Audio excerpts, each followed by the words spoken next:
Heather, the case is closed. I can't believe this is happening. George, hurry up or we're gonna miss the plane. Mother, you're not even listening to me. Yes, I am. And you're still grounded.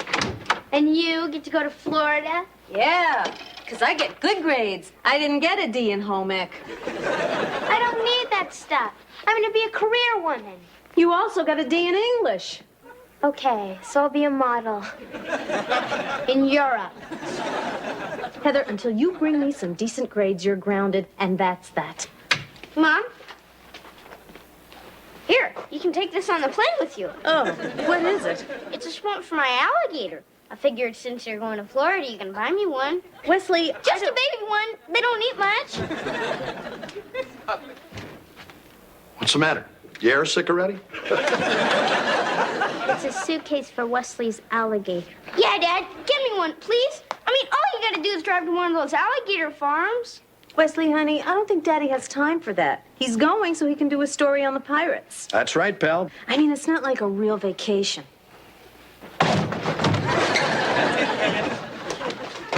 Well, everything's packed. Yes, as requested. We have swimsuits and tennis togs in one case, casual and formal attire in the other. We also have a generous supply of suntan lotion, moisturizing gel, cheap novels, and oversized beach towels. Your boogie board is in the car.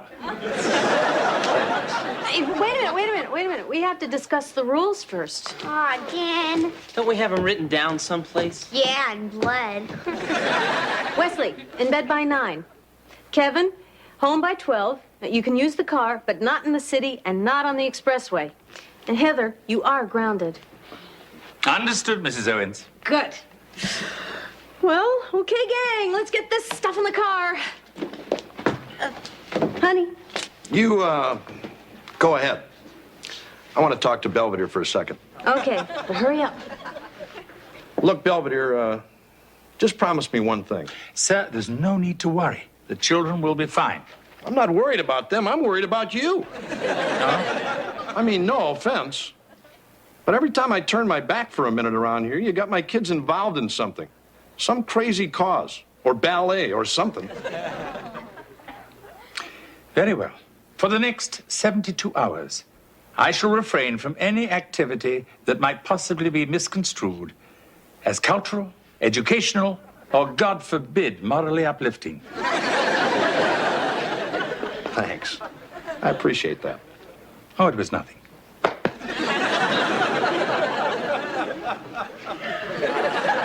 Come on, Mr. Belvedere. My driving isn't that bad.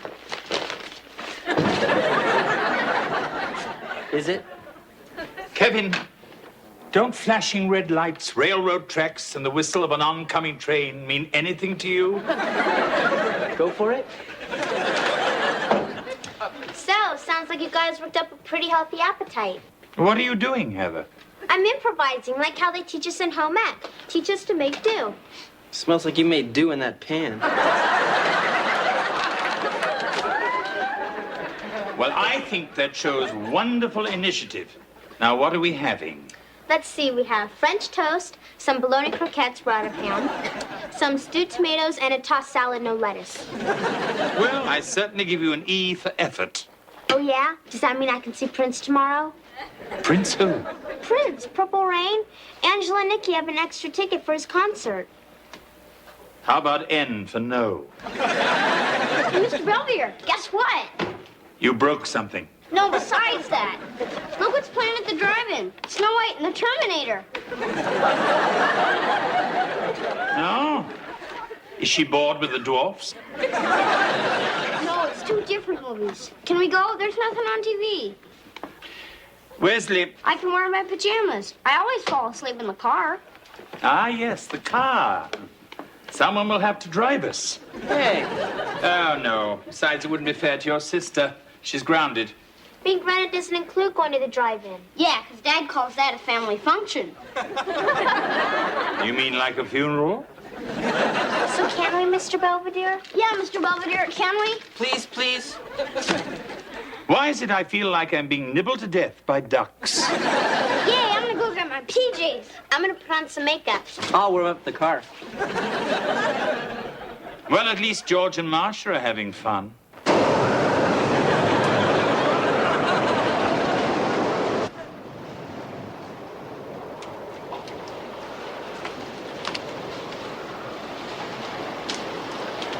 Looks like it's clearing up out there. George, did we pack any hangers? Why? Because there's only 3 of them here, and they're all glued to the pole. I can't believe they canceled this game.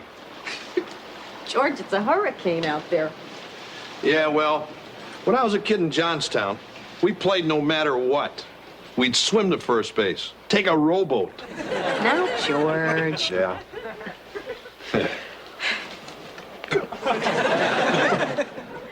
Feel like a pig in a blanket here. No, honey. Come on. It's gonna be all right.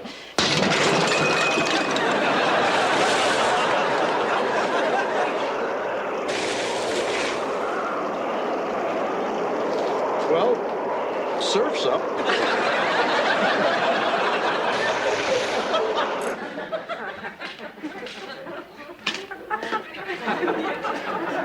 Hey there. Hi there. Oh there. You're as welcome as can be. Dinner will be ready in 1 hour exactly.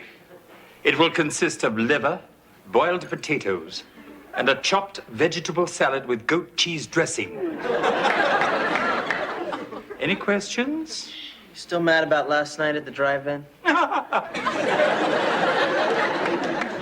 Oh, great. He's still in a bad mood. Now he'll never let me go to the concert. You should have thought about that last night. Why? I didn't do anything. Oh, sure, we're trying to listen to the movie. You keep blasting those stupid Prince tapes. I just wanted Mr. Belvedere to appreciate his music. He ran from the car screaming. Well, maybe that's because someone spilled a jumbo root beer in his lap. Well, I think you should both be ashamed of yourselves. All right. I'll talk. Keep your head in the car, Wesley. Stop honking the horn, Wesley. Quit kicking my seat, Wesley. Hey, Mr. Belvedere, Ah, Wesley. still got a headache? It'll stop eventually. Perhaps when you leave for college. We're all sorry about the way we behaved last night. Oh? Especially me. I mean, I guess I just took advantage. But you were a substitute teacher, so I'm sorry. Apology accepted. So we're friends now? No. At least not until my headache goes away. Okay, I'll get you an aspirin. You want orange or cherry? No, Wesley. Thank you. What I really need is a good shiatsu. You mean a dog? No, Wesley, that's Shih Tzu. Shiatsu is a type of oriental massage. Hmm? Now run along. Okay, see ya. No, Mr. Ashcroft, that's okay. Just tell Linda I called. Thank you.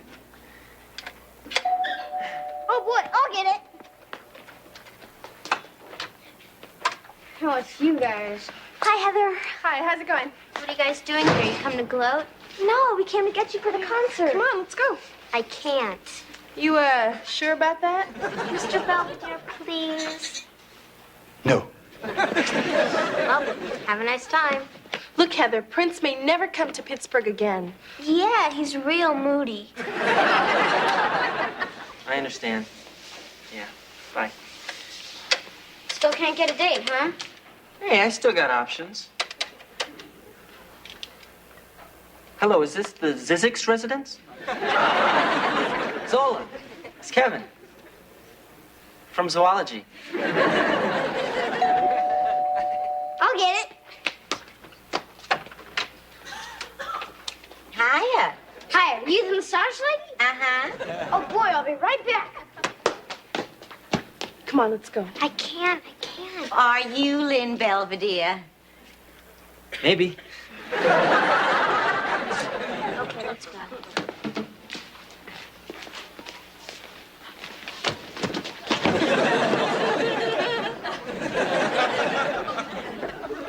Hi, Mr. Belvedere.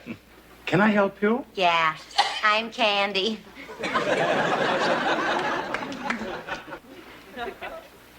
Magic fingers out call. Expert massage. etc. Yeah, I got her for you. What? She's here to make you feel better. Uh-huh. Oh, no. A miss. Candy. Where's Heather? I don't know.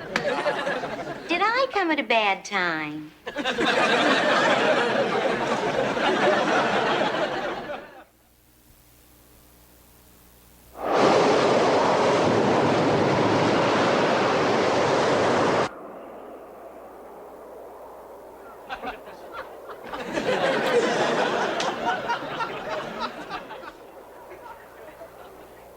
Honey? Honey? Oh, hi. I must have dozed off. I hate to wake you, but I think you're peeling. I think you're appealing too. So what's the weather out there? Oh, it's worse. Great. Well, at least we still got the team banquet. They called a few minutes ago. Apparently, there was a small problem with the banquet hall. It's gone. Okay. No big deal, right? Right. I mean, remember that dumpy little motel we checked into outside of Harrisburg? After the homecoming game, during the blizzard, we had a ball. So, what do you say we order up a couple of burgers, a couple of shakes, turn on the old tube here, and maybe each other? What do you say to that? I've never been to Harrisburg. Sure you have.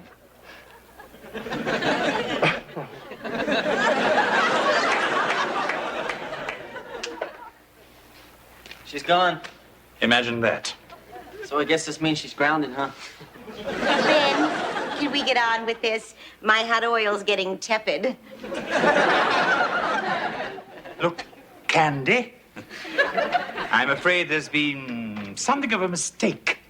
What do you mean? I found her in the yellow pages. She's here to get rid of your headache. Yeah, it's my specialty. Look, Candy, the boy acted impetuously.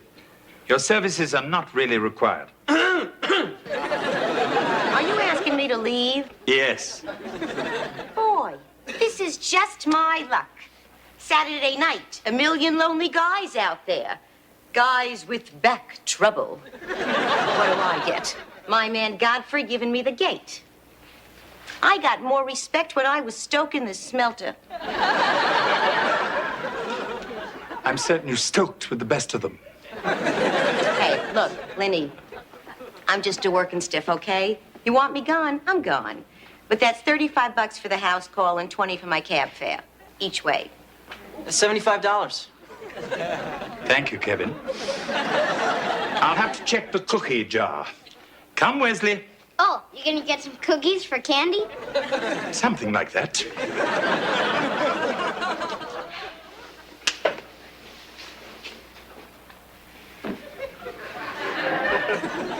Hi. Hiya, kid. You'll have to excuse us. We get like this sometimes. Sure. Just hope we don't rub you the wrong way.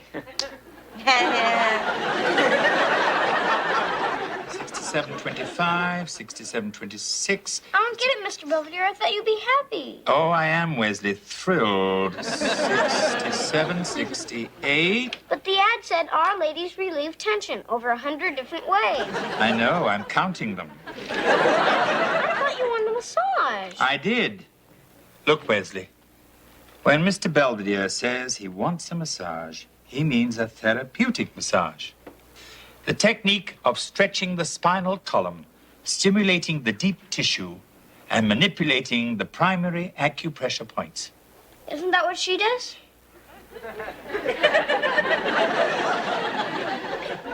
Go to bed. What do you mean you don't send cabs out to the boonies? And how do you think I got here? Hello? Hello?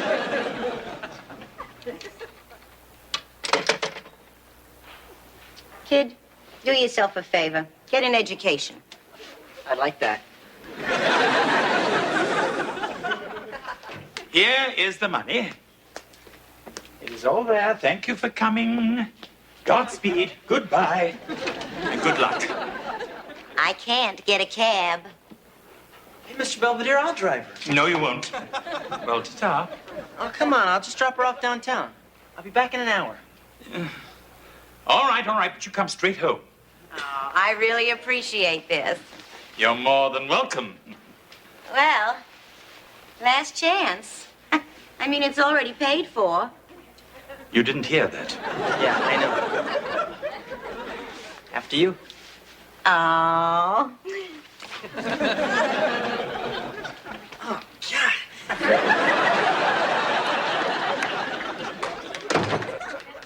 Dad, put that area off limits. Do not look at me. I am not programmed to become a jewel thief.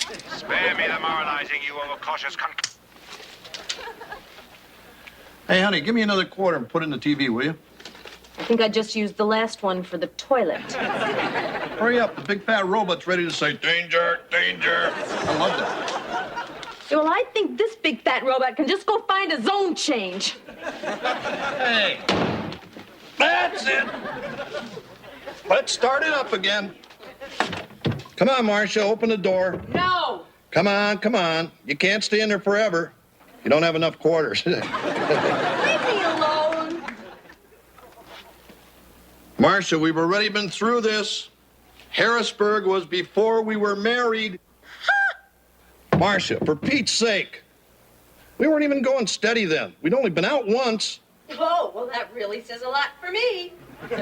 This isn't you talking, it's that burrito. Hey, remember that little cottage up on the Jersey Shore? No. Remember? Not a soul on the beach except you and I.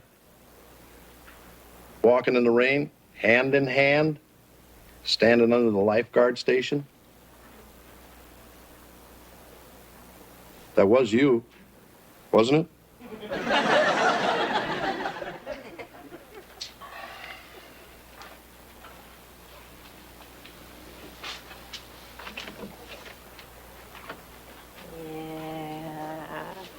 Sure was.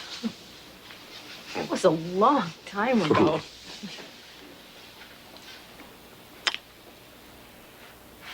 We were crazier then, weren't we? Oh, I don't know. I think we're even crazier now. You think so? I know I am. You do. Come on, baby. Let's go crazy.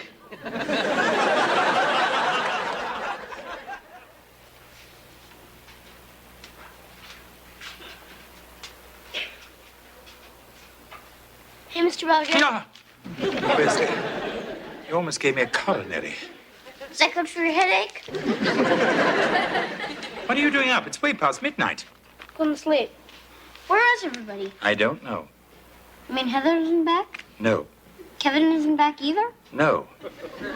Boy, are you in trouble. We're back. Wow, look at them. Okay, kids, you're unhooked. Wagon's in the driveway. Thank you. I popped the hood, opened all your doors. Probably helped the upholstery dry out faster. Kevin, what happened? Nothing. Just a little problem on the fairway. Yeah, Evil Knievel here did a wheelie off the 9th hole, skidded across a sand trap, and landed us in a water hazard. The deep one. You were driving on a golf course? Golfers do. I was just trying to stay out of trouble. I mean, I'm not allowed to go on the expressway, right? But that's what Mom said. So I figured I'd just take the back roads into Pittsburgh. I guess I took a wrong turn. Ended up on the back 9. Ah, the return of the prodigal daughter. Did we have fun? Yeah, it was great, but I'm not too proud of it.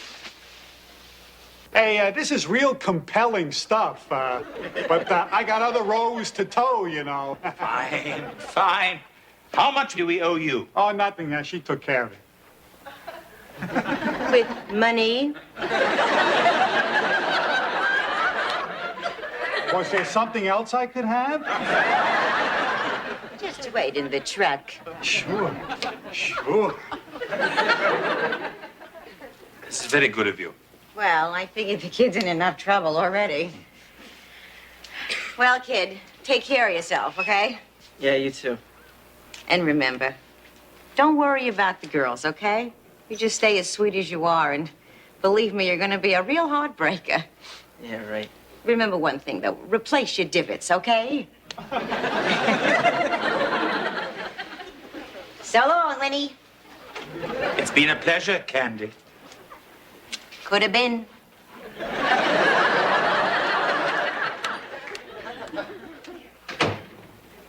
Well, good night. Children. Remember, Mr. Belvedere? Wise old Mr. Belvedere. Patient Mr. Belvedere. Caring, insightful, carefree Mr. Belvedere. Remember him? Mm-hmm. Well, he's left me in charge.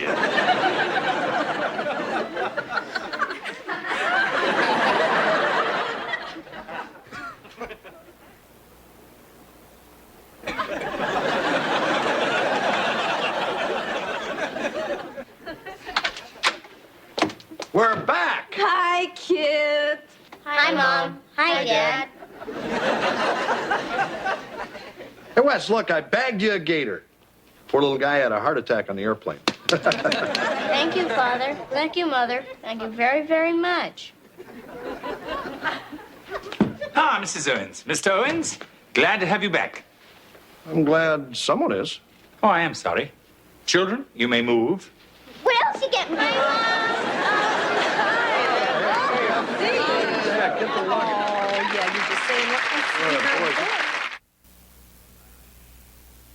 I believe it was the late Mahatma Gandhi who said, Good night, Mr. Belvedere. good night, Kevin, who said there will have to be rigid and iron discipline. Good night, Mr. Belvedere. Good night, Heather. Rigid and iron discipline before we achieve anything great or Good night, Mr. Belvedere. enduring. Good night, Wesley. Mahatma Schmatma, I'm going to bed.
Kevin. Portrait of the artist as a young man? No, portrait of a young man flunking art. Oh. I'm trying to do Prince Charles, but... Really? Well, you certainly seem to have captured something of him. Why did I take this class? Because art is a wonderful opportunity for self-expression. Yeah, well, I can't do this junk. Oh, now, Kevin, look. Start with the eyes. They are the mirror of the soul. Now, look. A little indentation here, another little one there, then some contour with the thumbnail, and voila. Hey, that's pretty good. You've done this before, right? Once or twice. But the point is, in art, as in every creative endeavor, one must deal from personal experience. Oh, yeah? Sculpt somebody you know, somebody you have a feeling for, an attitude about. Hey, that's a good idea. I'm gonna go look around. Thanks.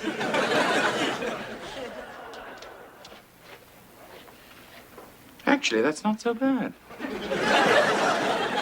Okra. Yuck. Got it. Beets, double yuck. Sauerkraut. Good riddance. Flour, all purpose.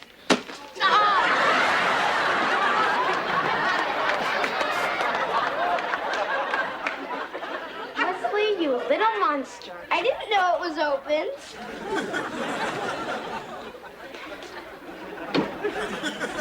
Let me guess. The Pillsbury Dogo. Real funny. What's all this? It's for the food and clothing drive at the mall. Yeah, we're getting rid of all our junk food. So I see. Baked beans, navy beans, pinto beans. Doing a remake of Blazing Saddles? For the homeless people of Pittsburgh. Oh, and don't they deserve a balanced diet? A little variety, such as this beef ravioli, or these sliced canned peaches, or these chocolate chip cookies? Oh, come on, we like that stuff. Come on, it won't take long. Yeah, I'd love to, kid, really, but I got a lot of mail here. Oh, but your head, your face, they look so simple. Thanks for the compliment. Hey, wait up! Of course I'm happy you got the interview. It's not just an interview, it's an interview with Peter Uberoff, the genius behind the Olympic Games, commissioner of baseball, Times Man of the Year. But it's Saturday. And we hardly see each other as it is. I know. Hey, what are you doing with my SpaghettiOs? Giving them away. What is all this stuff? It's for the food drive. Oh, right. Yeah, this is all for the homeless people of Pittsburgh. Homeless. They can't even heat this stuff. Dad, Well, why don't we just unload the okra like we did last year? Because as Jack London stated, a bone to the dog is not charity. Charity's a bone shared with the dog, when you are just as hungry as the dog. Dad, what Mr. Belvedere's saying is if what you give doesn't mean anything to you, then it doesn't mean anything. Yeah. Oh, I think it's a lovely sentiment, and I'm really happy to see you kids getting involved. Come on, Wes, let's get this stuff out of here. Angela's mom should be here soon. That's the spirit. Hey! That's my old varsity sweater. So, I love this sweater. Mr. Belvedere says we should sacrifice.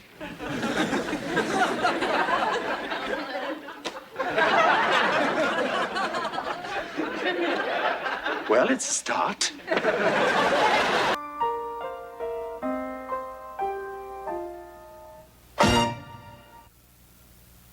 Tam ta ta ta ta ta. Clay sera sera. Whatever will be. Da da dee dee dee. La la la da dee. Mommy, come on. It's okay. Come on. This is the living room. Hello, children. Hi. Hello. And you are? She's a bag lady. Thank you, Wesley. She lives at the mall, at least until it closes. Then she lives outside the mall. Yeah, in a cardboard box. Split level or colonial? Hey, everybody. Hey, Mom. Hi, Mom. Oh. I didn't know we had company. Heather and Wesley have brought a friend home from the mall. Oh, my. It's just we dropped up all that food and stuff, and we saw her sitting there, shivering. Yeah, so I figured she'd like to come home with us. That's okay, isn't it? Well, gee, honey. Well, I thought you said we should get involved. I did. And your mother's very proud. I am. So she can stay? Well, Neat. You want to watch TV? Would Madame care to have a seat? Make herself comfortable? Take a load off?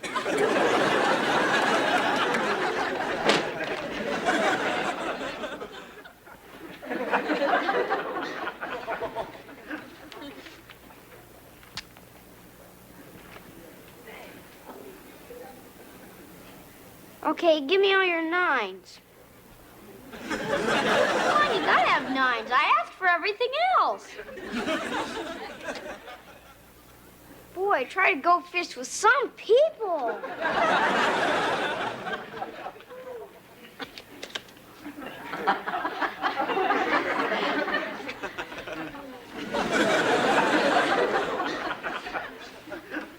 Well, I don't care what you say. We've got a person in need here. I think your attitude stinks. Who is that? A recording. That's giving them what for? I can't believe it. Every government agency I call is closed. Well, it is the weekend. Homeless people don't know from weekends. It's just another joyless day in their miserable, pathetic lives. Is that cauliflower? No end to the suffering, is there? Okay, I'll just bring you a down court. He's setting up the pattern. He passes to the back lady, and it's out of bounds. Wesley! I know, not in the house. You're lucky you don't have this problem. I'm home. Hi, honey. Come on, baby. Pack your bags and put on your high-heel sneakers. Mama and Papa are stepping out tonight. What's going on? That you brought. What a prince. Room service brings us up a couple of T-bones. Then he gives me this terrific interview. Gets a phone call. He's got to blow. Out of town. Really?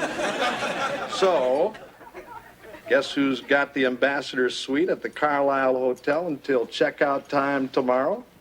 Us. Yeah. Honey, we can't. Oh. It's got something to do with Miss America over there, doesn't it? It's starting to rain out there. Hey, Dad.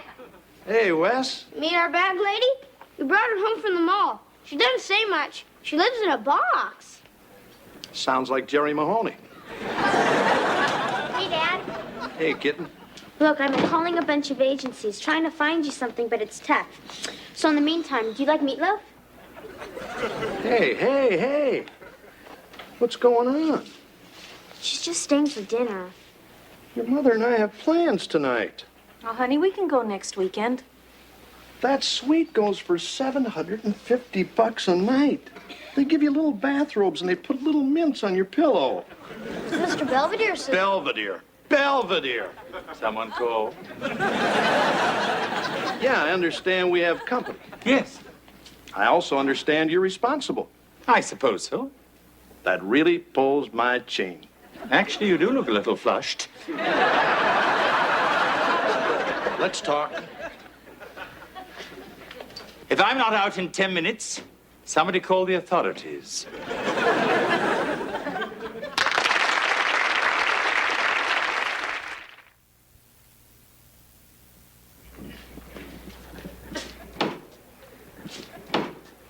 That isn't rinsed yet. I don't care. I like them dirty. You? I hope you don't mind if I work while we chat. I have dinner to prepare. Have at it. Thing is,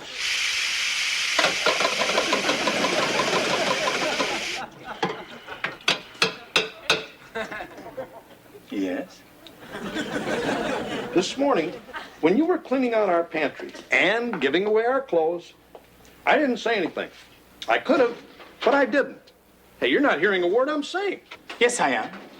Are there no prisons? Are there no workhouses? Go on. Listen, I don't like anybody putting funny stuff in my kids' heads. You mean as encouraging the children to actually help their fellow man? Yeah, That's it. You're the type who prefers lip service. I wanted room service. What's your point, John? It ain't fair. I mean, we only brought you in so we could go out, not the other way around. What? It just ain't working out. No, I gather it ain't. I mean, we tried. We gave it a shot. But now it's time for the coach to make a little change in the lineup. I take it I'm being cut from the family? Mm-hmm. Uh-huh. In the morning, you'll tell the kids, we'll say our tearful goodbyes, and then you're out of here. Under my own steam? Or would a rail be more appropriate? Go ahead and yuck it up. I don't mind. I feel terrific. Bully for you. I'm going to go out there. I'm going to show our little lady friend the front door. Then I'm going to grab my wife. We're checking into the Carlisle, and this dude's putting his house in order.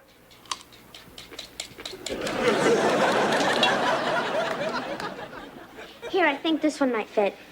Hey, that's Dad's. So? Nothing. Wes, Heather, now for just one. Oh, man, she's wearing my sweater.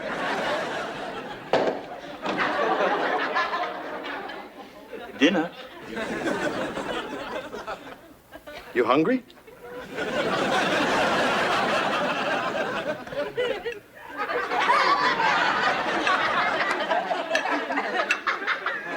Wow, she's better than a garbage disposal.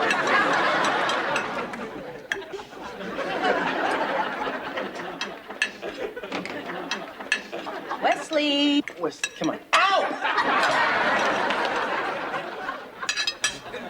Whoa. Let's put down the old feed bag.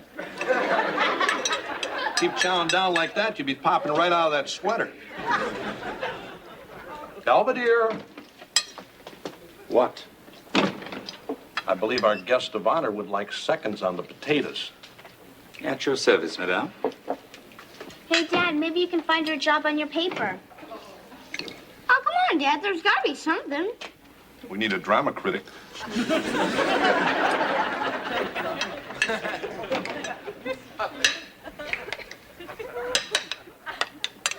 Hey, hey. Toss some of those spuds my way.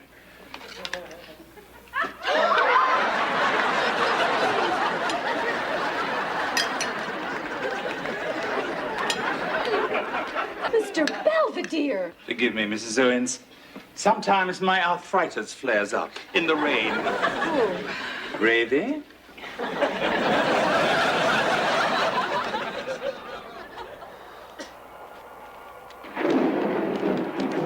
Is it me or is it hot in here? I'm dying. All right, who's been playing with the thermostat? It's all the way up. Hey, hey, hey! Don't touch that dial. It's 100 degrees in here. I like it, balmy.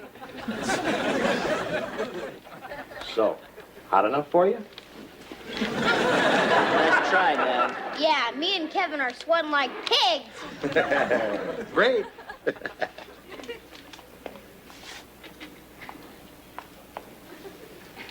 So how about trading for a nice tea set? You can play house. George, what are you doing? Nothing. Forgive the intrusion, but is Madame Lafarge spending the night? Oh, no. I mean, yes. I don't know. George? Sleep in the nude? I'll prepare the guest room. But, Mr. Belvedere, Yes. that's your room.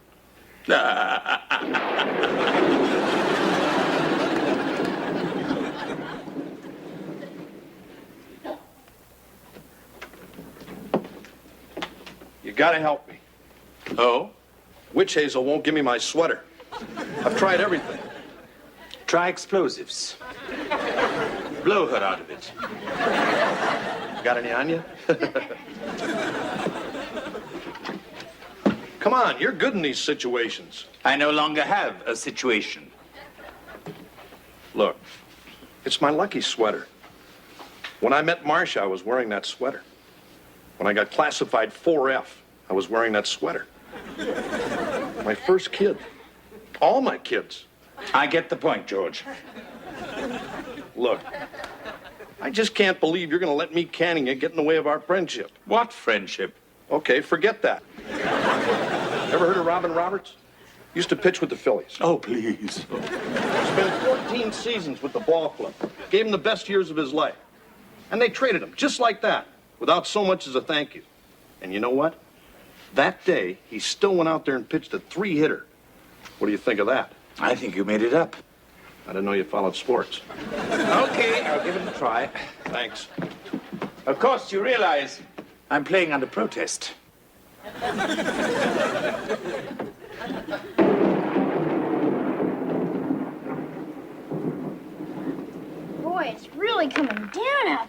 Yeah, great. Okay. TV. Who was the Lone Ranger's faithful companion?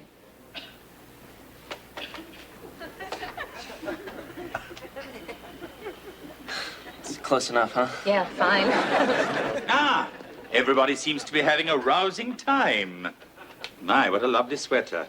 You know, in India, when someone admires something of yours, it's customary to give it to them. So you want to play? Go ahead. I gotta go. She's talking. You're talking. Yeah. So? Well, nothing. It's just that we're a little surprised, that's all. Oh, Hey, you can't leave. Yeah, it's raining. it's okay.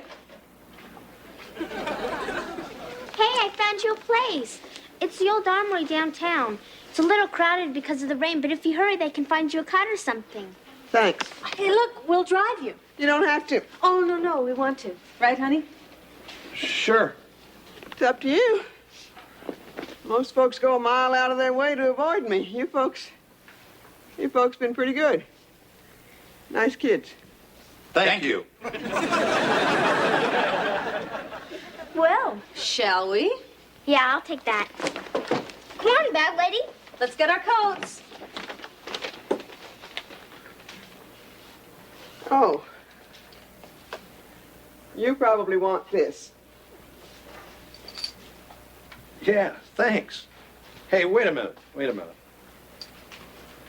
Look, tonight, you and me with the sweater and everything, I kind of, you know, ever stayed at the Carlisle Hotel? Ambassador's Suite. It's yours till noon tomorrow.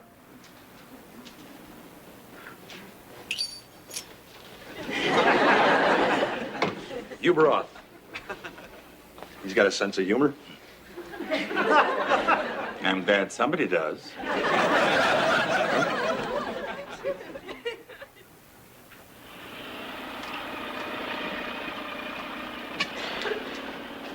Hey, Dad. Hey, Kevin. What you watching? Town Without Pity. What's that in your hand? Mr. Potato Head. Great. We're back. Hey, gang. Hey, Dad. Want a mint? Molly told us she doesn't eat sweets. She also told us her name was Molly. Pretty neat, huh? Yeah. So I guess you saw the room, huh? Oh, yeah. It was real nice. And for a lady who doesn't talk much, she sure knows how to order room service. Wow, look at this. Look what Kevin did. It's just a lump. No, it's Dad. That's amazing. Yeah, I know. Son, I'm speechless. Yeah, so am I. It's me. It's noble. It's beautiful. It's Mr. Belvedere. You did this? I merely wanted to demonstrate to the lad what could be accomplished if one applied oneself. Nothing more. It's magnificent. Just consider it a forget-me-not. Excuse me. Hey, Belvedere. Look, if you're willing to forget what I said out there, I'm willing to forget what I said out there. Forget what? I've already forgotten. Okay? Okay. No hard feelings? None whatsoever. Hey, I don't know what you guys are talking about, but I can't turn this in. I mean, it wouldn't be fair. Quite right, Kevin.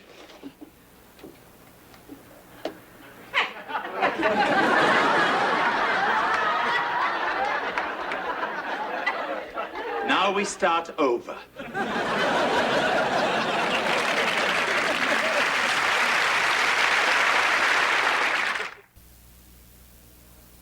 Things have settled down since the appearance of our night visitor. Wesley and Heather are imbued with a new sense of purpose and direction. And Kevin, well, even though his rendition of Gumby was somewhat less than I hoped for, the important thing was he tried. One note on charity in general, and George in particular. I'm reminded of the old quote by John Bunyan. A man there was, though some did count him mad, the more he cast away, the more he had. I'm still here, George.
George, turn over, please. Just turn over.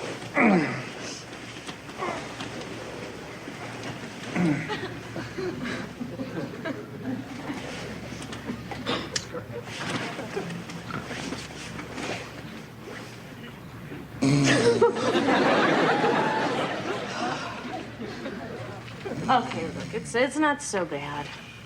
It's just a little noise. It's rhythmic.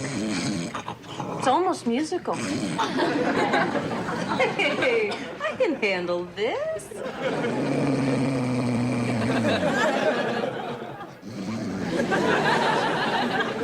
Morning, Wesley. What are you doing? Shh. Watch this.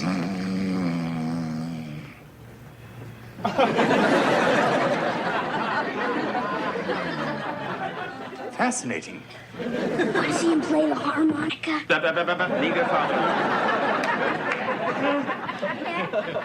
Morning, Mr. Owens. Hey, man. Hey. I dreamt I was on a Lawrence Welk show or something. Imagine that. Uh-oh, Dad's on the couch. Still snoring, huh, Dad? That's what your mother tells me. But I haven't heard it. Yeah, well, we have. Let's show him.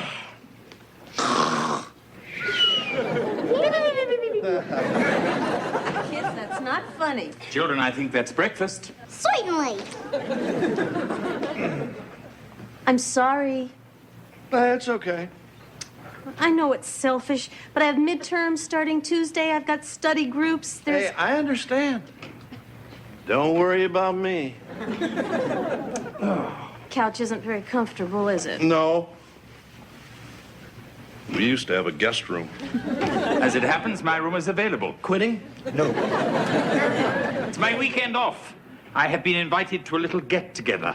One of my former employers. Oh, there you go, George. Nah. I don't like that room anymore. It smells funny. Sir, may I suggest you keep your mouth shut? What? When sleeping, I mean. I've heard a bandage wrapped tightly around the head can control snoring.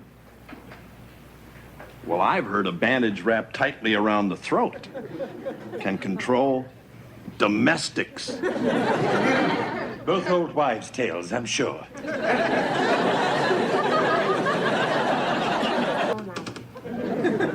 Unless I could tell her I'm going to your house.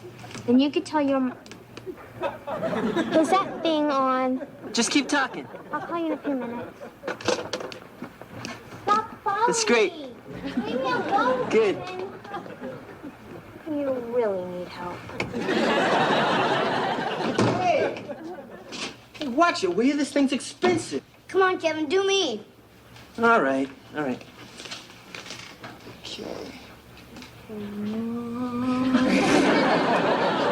Stop that. That is so gross. Yeah, it makes everybody sick, and I never get to see it. You know, I wish you guys would take this seriously. I'm getting a grade on this. Oh, give me a break. Oh, Mr. Belvedere, could you go out and come back in again? Why, what have you done? I just missed you the first time. I'm making a movie. And I'm making dinner.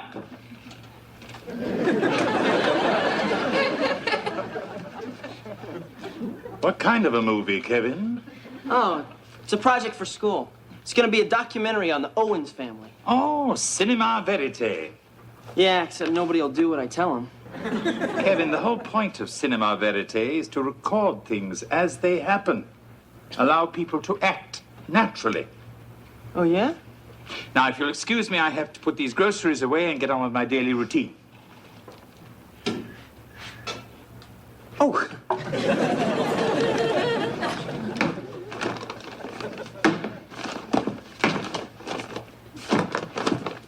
Beets. They're not just for breakfast anymore.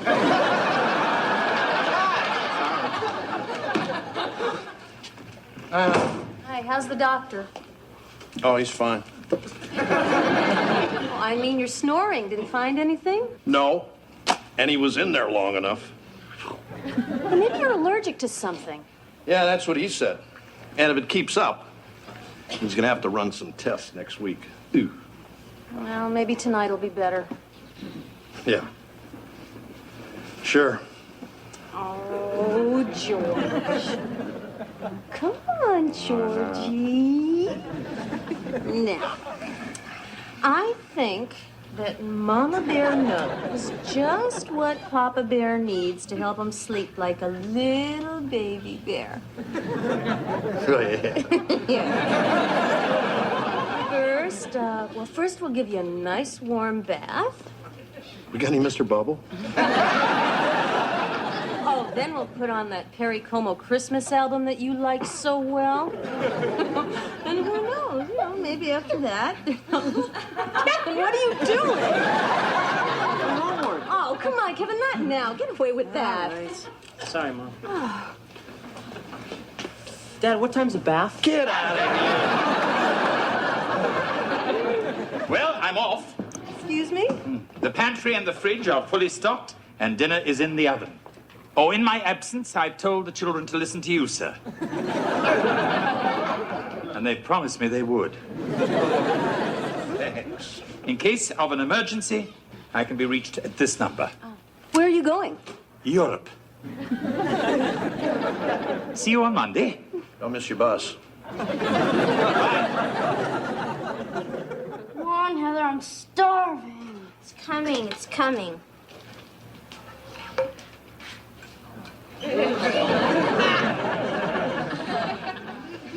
What is this? Eggs. No, come on, really. Can we get closer with this? Real funny. When's Mr. Belvedere getting back? Morning, kids. Dad? Hey, Kev, want to get a shot of your pop at the plate? No, thanks. Hey, Dad, I made you eggs. Oh, great, kitten. Hey, and just the way I like them. Yellow and white. Oh, they're back. Morning, everyone. Hey, Mom.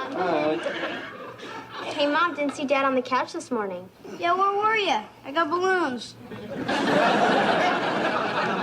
Yeah, it's been 3 nights in a row now and not a peep. How come you stopped snoring, Dad? I don't know, Wes. Maybe it was the bubble bath. Nah. I didn't get one last night. Well, I had to study last night. Well, I just wish I knew what was different around here. Hello. I'm back.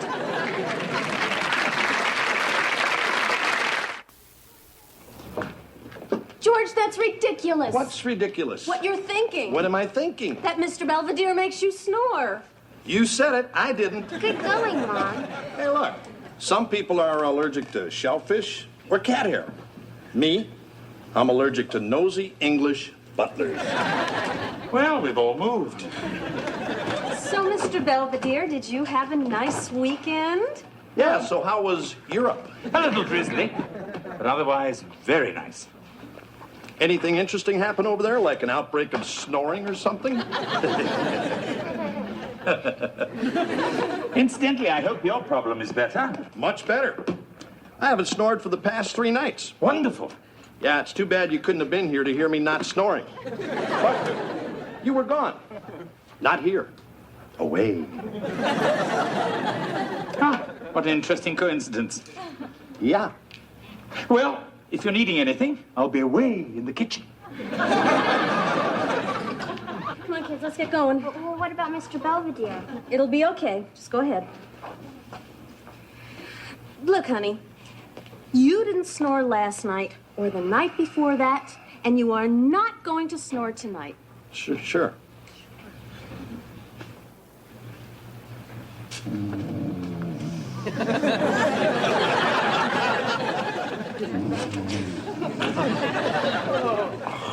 God, what now?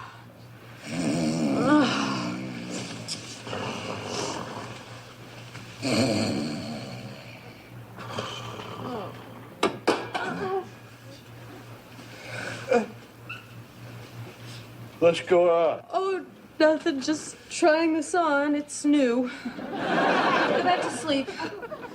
I was snoring again, wasn't I? No, Oh, no, and even if you were, it has nothing to do with Mr. Belvedere. Yeah, sure. Oh, man. See you in the morning. Oh.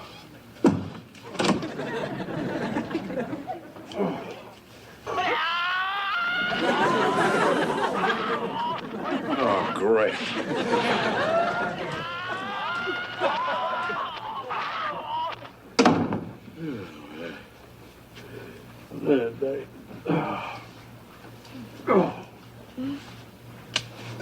Who's there? This is only your dad, Wes. I'm gonna bunk in with you tonight. Okay. Oh.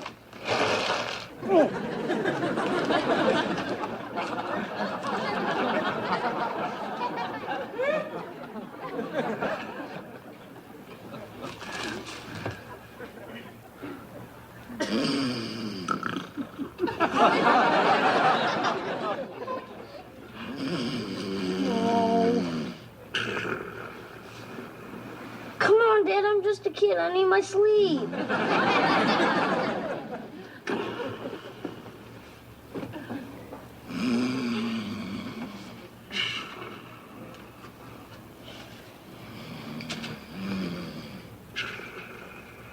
Give me my cookies.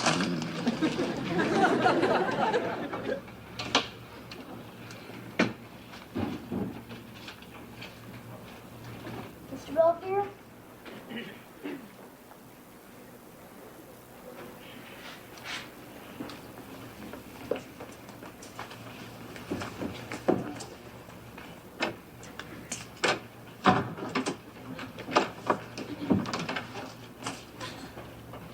What are you doing here?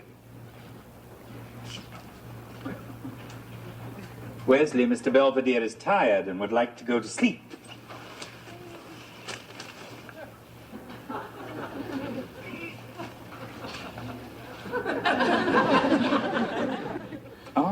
All right, you can have the bed.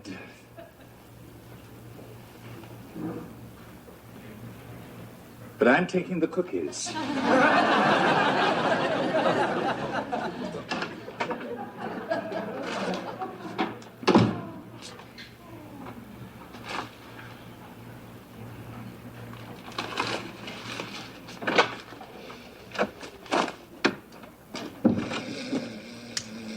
Ah.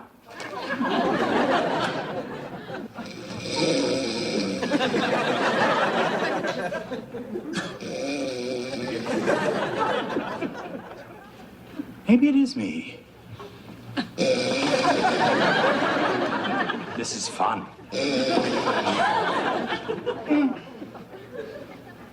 What? Who's there? No one, George. You're dreaming. Belvedere. Where's Wes? He took refuge in my room. Yeah, I know. I'm snoring again. So I hear. You make me snore. That's very flattering, George, but it's late, and I think I better find somewhere else to sleep. How about right here? Right here? With you? Sure. It's your fault I'm making all this noise. Why not stick around and enjoy it? Right. We'll confront the problem head on. A sort of shock therapy.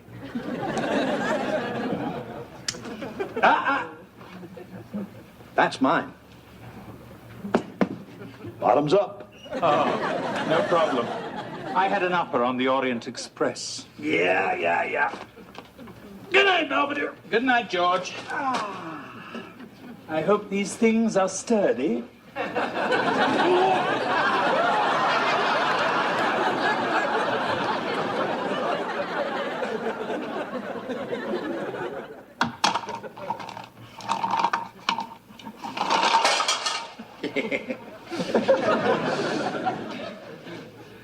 Belvedere. Belvedere. The bed's on fire. Immigration. George? What's the matter, Belvedere? Can't sleep? Yes, I felt this sudden kicking sensation.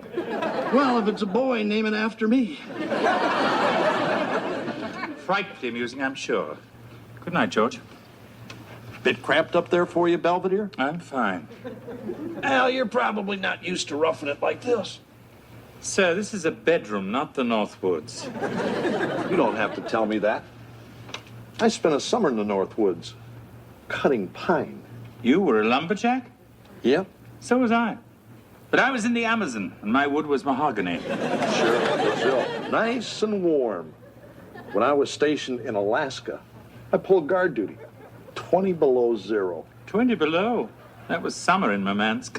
In winter, your words would freeze, and you wouldn't hear them until spring. Yeah, I remember the spring of '72, the Harrisburg flood. I filled sandbags for 3 days straight. I spent 4 days evacuating the troops from Dunkirk. I remember the trip very well. Yeah, all right. Okay, you've done some things. I've done some things. Big deal. You're quite right. We were getting a bit childish. Good night, Belvedere. Good night, George. I met MacArthur. I have his pipe.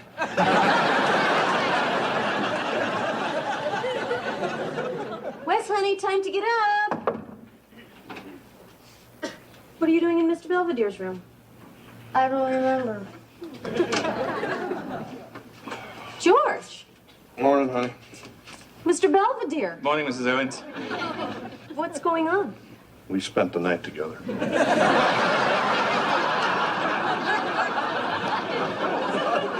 A sort of experiment in terror. Did you snore? I didn't sleep. We just sort of talked. Yes, I had a lovely time. Mine was lovelier. Perhaps I'll make some coffee for all of us. Oh, do. Wes, get dressed. Come on, George.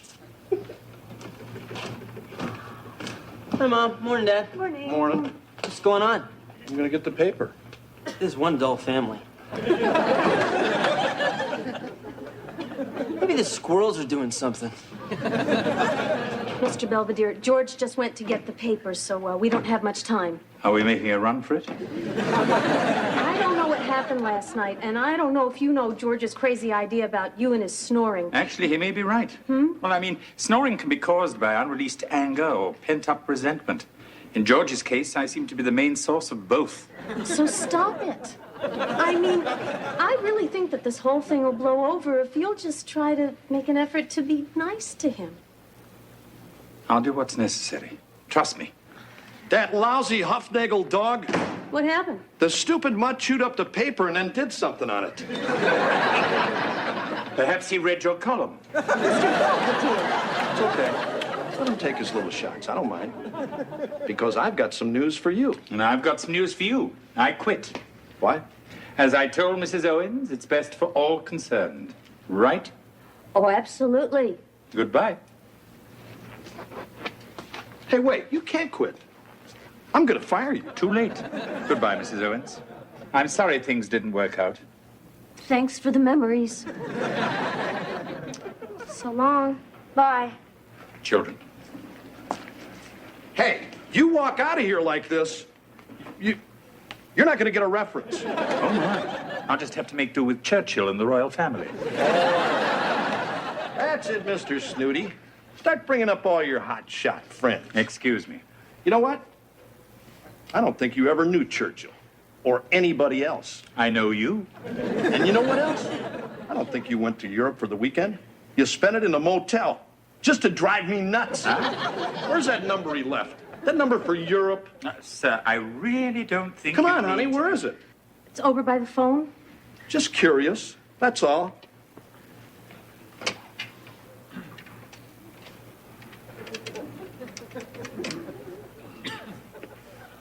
One ringy dingy. Two. Hello. Who is this? Oh. Sorry, Your Majesty. I'm trying to get a pizza. I hate you. And I hate that. What? That little you're always saying. Oh. Not I know what you mean. What a stupid thing George just said. What a stupid thing George just did. I'm sick of that, and I'm sick of you. Feel better? I feel great. You're welcome. Huh? I don't think you'll be snoring tonight. Hey, you want to let me in on this? Well, you just had a little hostility that needed venting, and I was happy to be the ventee. Oh, there's nothing going on out there either. You mean you said all that stuff just to get me mad at you? Well, the only other thing I could do was leave. And I like it here. Yeah, well, we like it here, too. You know what I mean. I think I do. Breakfast in 15 minutes. What's that all about? Well, Mr. Belvedere almost quit, but Dad wouldn't let him because he really wanted to fire him because Mr. Belvedere made Dad snore again. And Mom kicked him out, so Dad and Mr. Belvedere slept together in my bed. Then Dad called the Queen of England and ordered a pizza.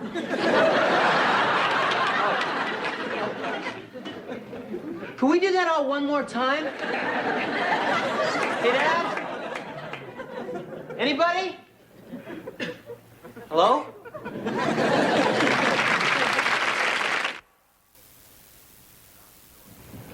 Allowing George the opportunity to vent his repressed frustrations regarding yours truly seems to have done the trick. He's now enjoyed his 5th consecutive snoreless night. However, I still say some of his remarks were quite uncalled for. What's he mean by snooty? I don't think I'm snooty, just discerning.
Good morning, George. Yeah.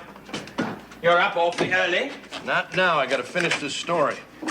I think someone left it until the last minute. How do you spell urinalysis? I beg your pardon? Come on, I'm doing a story on ball players and drug testing. And I'm in a hurry. Oh, perhaps we should use a shorter word. They won't let me. Well, I'm sure you'll get it done in time. You always do. I got to be in Ohio in an hour. Oh, is there a warrant out? I'm going to camp. Got an interview with Joe Namath. Who? Who's he? He's Joe Namath. They're putting him in the Hall of Fame. Really? He's a football player. Quarterback, New York Jets. Come on, Broadway Joe. Shaved his mustache, wore pantyhose. You know him. Well, I think I would if I saw him. Well, another early riser. Couldn't sleep. What's the matter? Too quiet. Yes, I know how that disturbs you. Yeah, I'm not kidding. Listen.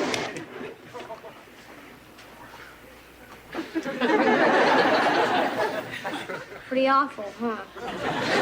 Yes, frightening. Outside. It's real weird out there. Oh, now, where's Lay?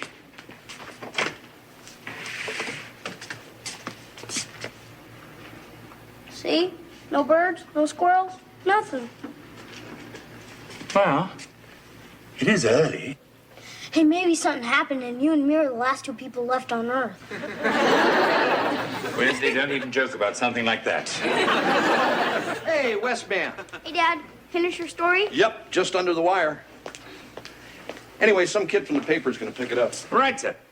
I left it on the kitchen table. It's kind of a mess. Just make sure the pages are in order. No problem. Hey, Dad, when I wait this long to do my homework, I get yelled at. Oh, yeah. Well, the thing is, it's different for grown-ups.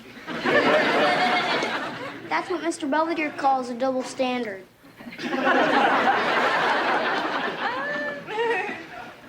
And tomorrow we'll talk about what Mr. Belvedere calls discretion.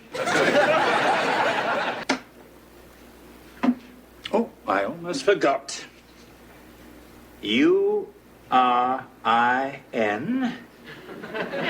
What a charming subject. A dangling participle. A run-on sentence. Oh, well, I suppose that's just George's style. It couldn't be.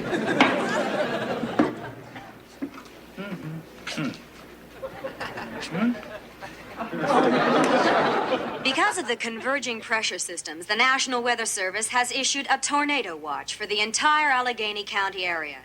More details as they become available. We now return to our regular program, already in progress. And besides, he's a straight-A student, and he likes me, and he's really sweet. I'm sure he is. Come on, Kev, we're going. It's just that it would be nice if your father and I could meet him first. Oh, sure. It's just he's a little shy around grown-ups. Couldn't he just wave from his van? It has a van? Well, it's not a van. I mean, it's got windows, and there isn't a bar or anything. Heather, how old is this Randy? Oh, he's around my age. He's 15 and he has a van? Okay, he's 18, but really immature. No. I don't care if he's Victor mature. I absolutely forbid it. Oh, hey, Kevin, who's Victor Mature? Oh, I think he was somebody at Woodstock. What's Woodstock? What's Woodstock? Come on, Wes, we're all going to the mall. No, thanks. And if I were you, I wouldn't go either. What are you talking about? Wes, what are you doing? Oh, my pretty young get you on your hair done, too. Get a personality. A tornado's coming. It was on TV. Oh, yeah, sure. You mean a tornado like on one of your cartoons, honey? Oh, I'm glad I caught you, Mrs. Owens. We're under a tornado alert. Really? Maybe you saw the same cartoon.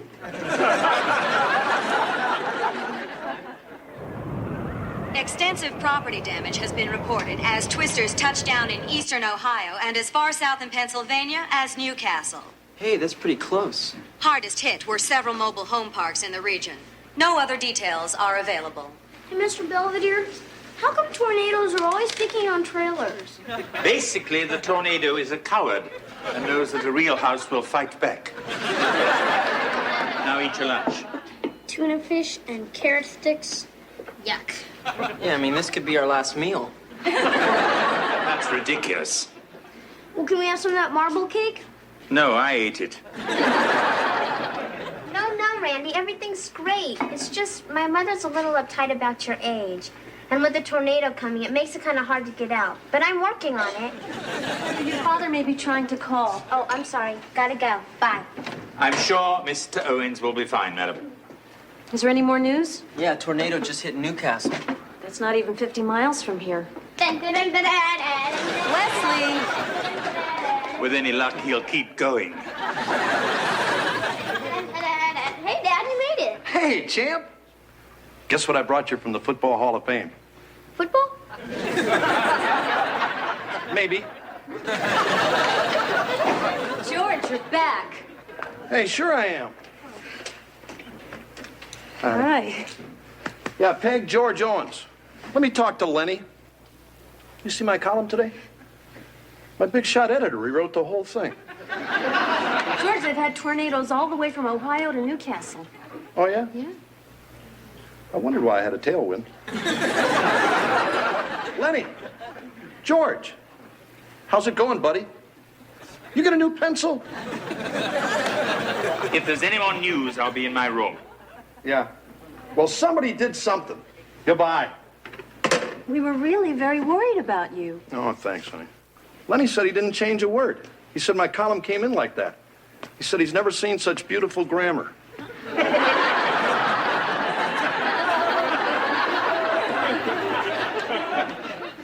Golly, I wonder what happened. Gee, for the life of me, I just can't figure it out.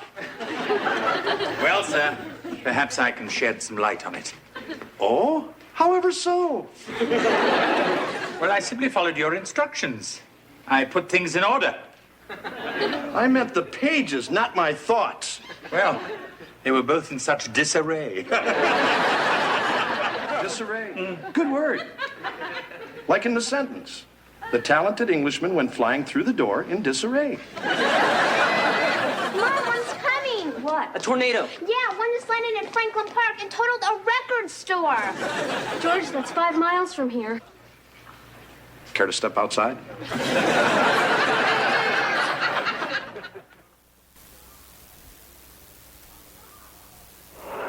Hey, Mom. The Huffnagel's lawn furniture just went by. Wesley, get away from there. Look, Belvedere, you may think you're Mr. Know-It-all. I'm sorry, George. It's just that I knew that you were rushed, and I assume you'd appreciate having some of your little errors in syntax and grammar corrected. Hey, you don't see me going around doing your job. Never. Well, how about you keep your nose out of mine and stick to what you know? Cleaning house. Guys, can we finish this after the tornado? Oh, yeah. Let's go, everybody, in the basement. Mom, can I make a phone call? No.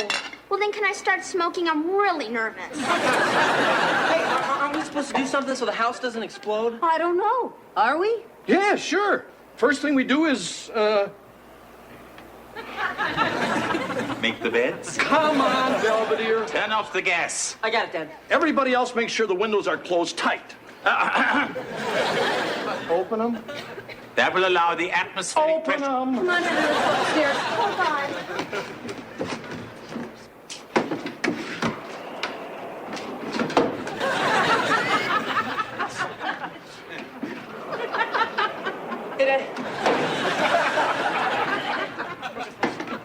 Will you get in here? I can't get this open, Mr. Belvedere. It's stuck. So's mine. So what are we gonna do? Stand back, Wesley.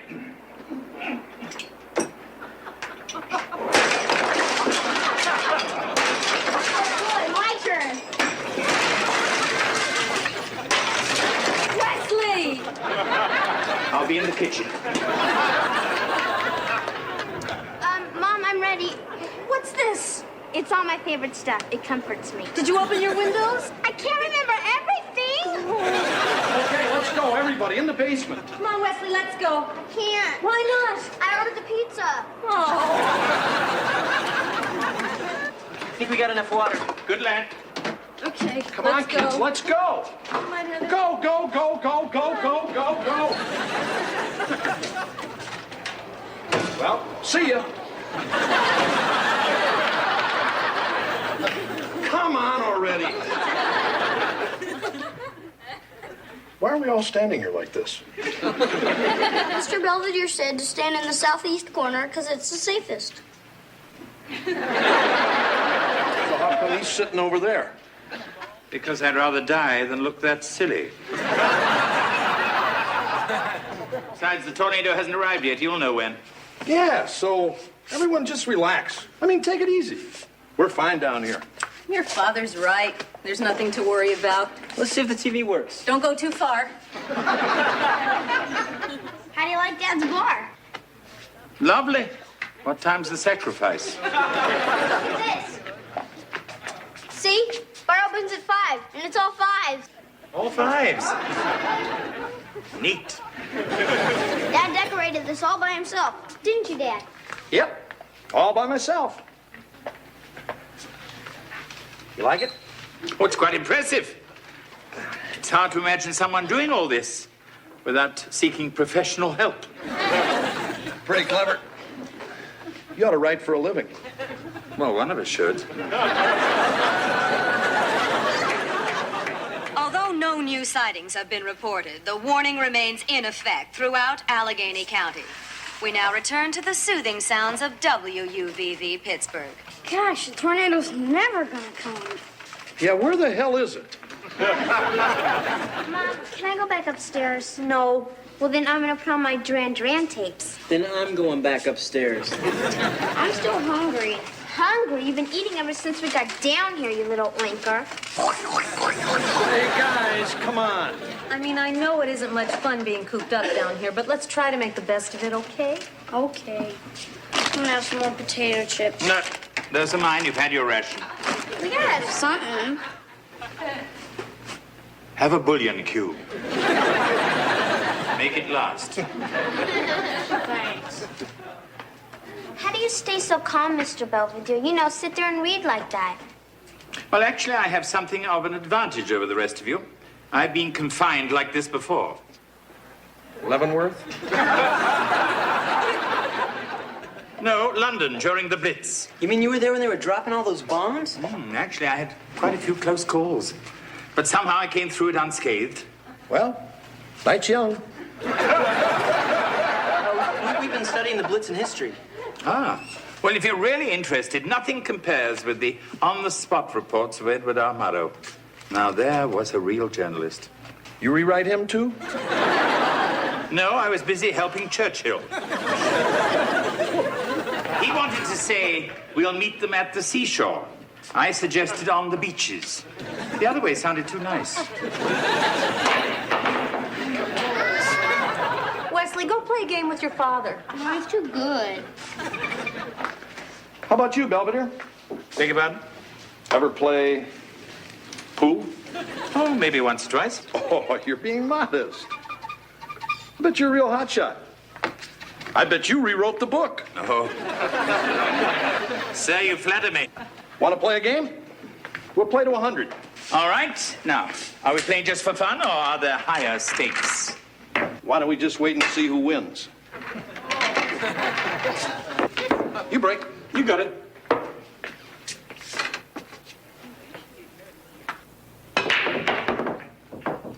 Wow, he got 3 balls in. Only 97 to go.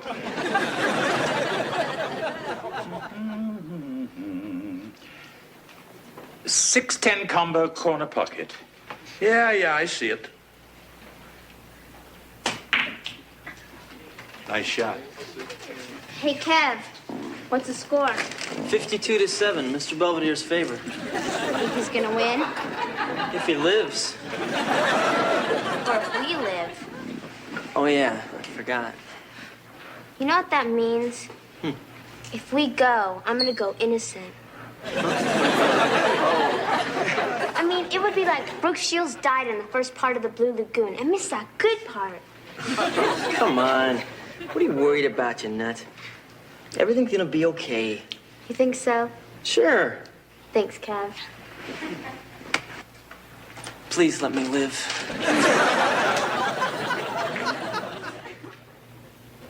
Ooh, that one just made it. Oh, just. Oh, don't worry, honey. You'll catch up. Not now, baby. Not now. 7-ball side pocket. Oh, hard cheese, old chap. I'm afraid I haven't left you much of a shot, Slick.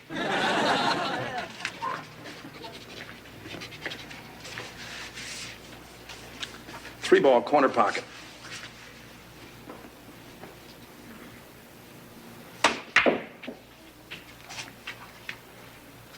Have a seat, Fats.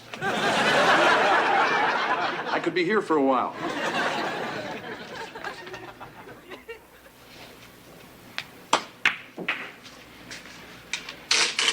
$14 Same pocket. What's the score now? 97-96, Mr. Belvedere. Doing quite well, George. I like calling the shots. Don't we all? Sometimes we can't. Sometimes ain't good enough. Sometimes is for losers. What the hell are they talking about? I don't know, but if Mr. Belvedere corrects Dad's grammar, it's all over. If Mr. Belvedere wins, is Dad gonna fire him? No, of course not, honey. What's the difference? If Dad wins, Mr. Belvedere will probably quit or jump off a bridge or something. Look, kids, these are grown men just playing a game.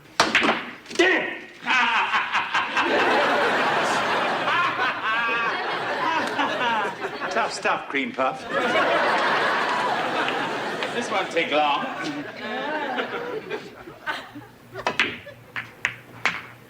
That's 98. 6-ball corner pocket. That's 99. Hey, Belvedere. You make the next shot. You win. And what exactly do I win, George? I don't know. A trip? But I wouldn't worry. Because I don't think you're going to make it anyway. Well, we'll know now in a second, won't we? 8-ball corner pocket.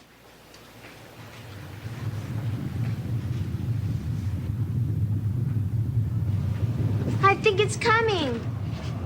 The tornado's here. Oh, God. All right, everybody into the corner. Come on. George, you and Mrs. Belvedere, too. Oh, you're so lucky. No, you're lucky. Come on, you two. Come in. Come in. Come in.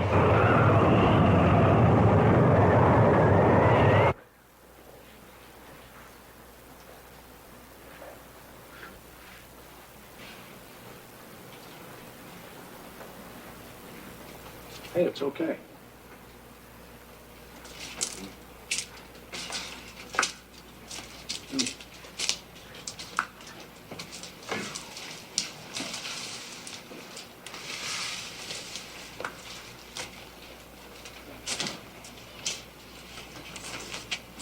Well, at least we still got a roof over our heads. I can't believe it. All that wind and noise, the house is still here. But is here still Pittsburgh? Yeah, I'm gonna check outside for munchkins. Wesley, you stay right here. Guys, there could be power lines down, or looters, or bodies lying in the street. Thank you, Kevin. Your father will check for that. Now let's get this place cleaned up. Yeah, I'll see if the phone works. Hey, Belvedere, why don't you start by putting the kitchen in order? Put it in order. Your way or mine? That's it, Belvedere. Let's finish this. All right. Look, I remember when this was my home, and they were my family, and this was my life. And then one day you showed up and started sticking your nose in all of it. And you know something? I've come to accept it. You have? Sure. But when it comes to my job, that's where I draw the line. I mean, that's the one thing I do without you. Alone. I understand. I may not be Edward R. Murrow, and what I put down on paper doesn't always come out grammatical. But it comes from my gut, and it's mine. Very well put, sir. Oh, yeah? I mean that. You guys friends now? Sure, I guess so. Oh, certainly, Wesley. So why don't you guys finish the game? Wes. I think we'll finish that at another time. Yeah, and in another life. Why don't you guys shake hands? Well, I'm willing if you're willing. Oh, happily, sir. It's frightening what we have in common.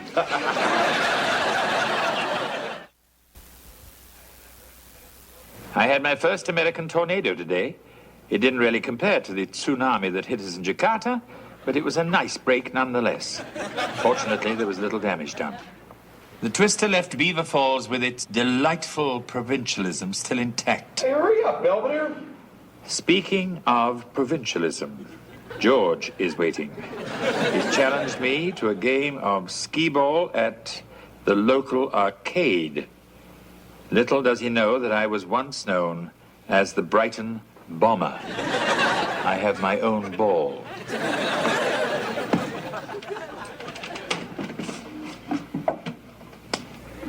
Coming, George.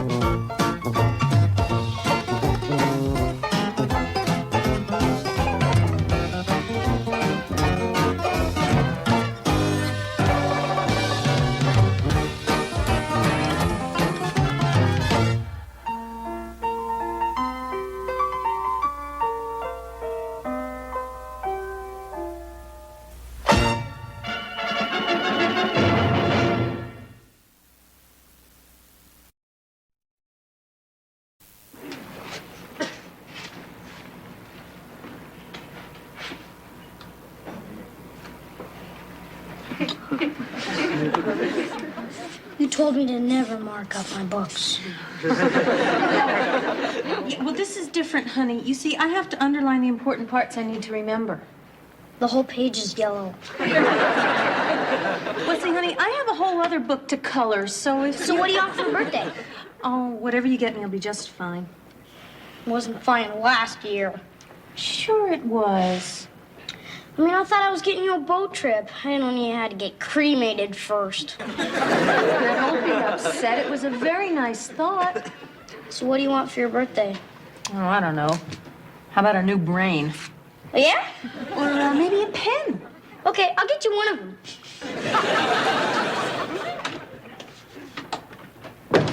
George, we must do something about those thieving magpies. Heckle and Jekyll at it again, Belvedere? I don't know what's attracting them. They've destroyed my cauliflower, and there isn't enough watercress left to make a decent sandwich, let alone soup tonight. Gee, and I can almost taste it. Still groping for a birthday gift for Mrs. Owens? I got till tomorrow. I got some good ideas. Here, like this thing. Radio on a rope. Very nice. Perhaps she could hang it next to the salami you gave her last year. It's for the shower. And that salami was part of a gourmet smoked meat gift pack. Who says romance is dead? Hey, Belvedere, you got any brilliant ideas? Gift-wise? I do, Yeah?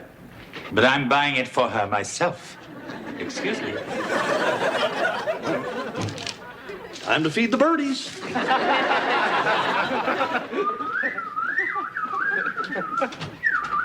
Here, Echo. Here, Jekyll.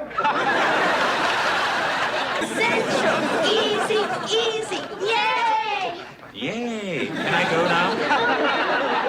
Let's do We Got the Power one more time. Yeah, Mr. Belvedere, you be the student body again. Oh, ladies, please, I have to We get... got the power, we got the gas, we got the heat and the sizzle and the jazz. Now who's got the power?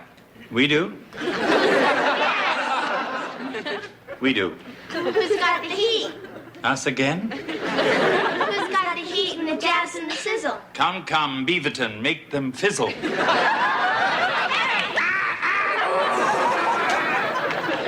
Hi. What's going on? Me and Angela are practicing. We're gonna be cheerleaders. Oh? Well, I'm not, and I have dinner to prepare, so if you'll excuse me, I'll have to get back in the kitchen. We're having lamb chops, greasy, greasy. And a vegetable. I like your butler, Mrs. Owens. Oh, he's not a butler, Angela. He's our housekeeper. I'm sorry, I wasn't told. It's okay. Anyway, me and Angela are trying to get our routine down. So, when did all this happen? A sudden interest in cheerleading? Oh, it was Angela's idea. Well, actually, it was my mom's idea. She thought it would be a good way for me to learn to speak up.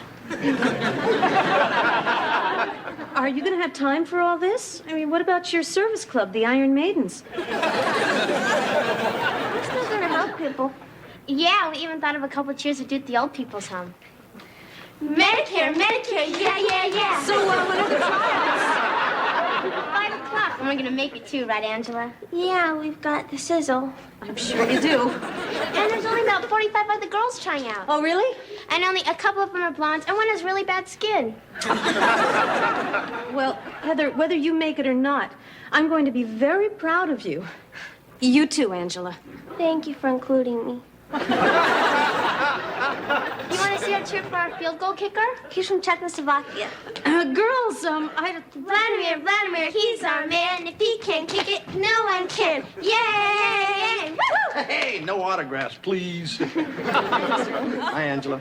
Hey, Dad, me and Angela are going out for cheerleaders. Cheerleader. You old enough? Dad, I'm almost 15. Gee, where's the time go? One day, your daddy's little girl running and jumping all over the house, and next thing you know, you're all grown up, doing the same thing. I'm thinking of you, Dad. Well, I'll talk to you later, okay? Come on, Angela. Yeah. See ya. Men in my little girl's life. Men in my little girl's life. Hello, Vicky. Hi, it's Kevin. I'm honored you returned my phone call. So listen, I was wondering if you want to do something Friday night. Like go to a movie or Vegas? Oh, sure, hold on. She's got one of those things you can take more than one call at a time. Do you believe that? Yeah. Hi, I'm still here. Oh, well, if you can't make it this Friday night, how about next Friday? Next Saturday? Sometime before we finish high school? Tonight? You mean you can go out tonight? It's Mom's birthday. I know that. Well, what time tonight? Okay. All right, I'll pick you up at 7. Bye-bye. Well, hopefully she's worth it. Trust me, she's worth anything. With missing Mom's party and breaking her heart? Hey, come on, just get out of here, okay? I'm leaving anyway. I'm gonna get Mom a present. I might get her a brain.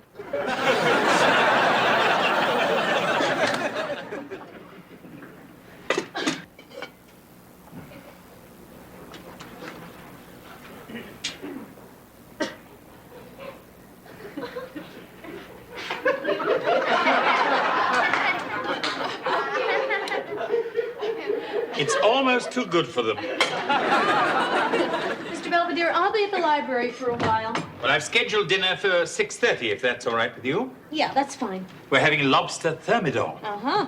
I've been told that's your favorite. Oh, well, don't go to any trouble. All right, I'll just toss all this and we'll have raisin bran. Mr. Belvedere, I'm sorry. It is my favorite, and I'm sure that yours will be the very best I've ever had. Please, Mrs. Owens. It's only an entree. She gone? I believe so. Boy, Marcia's gonna flip when she sees this. Really? I got her one of those fancy French food processors. Last year, she said she really wanted one. Last year she didn't have me, but I'm sure I'll like it. Give me that. Well, it was a lovely thought.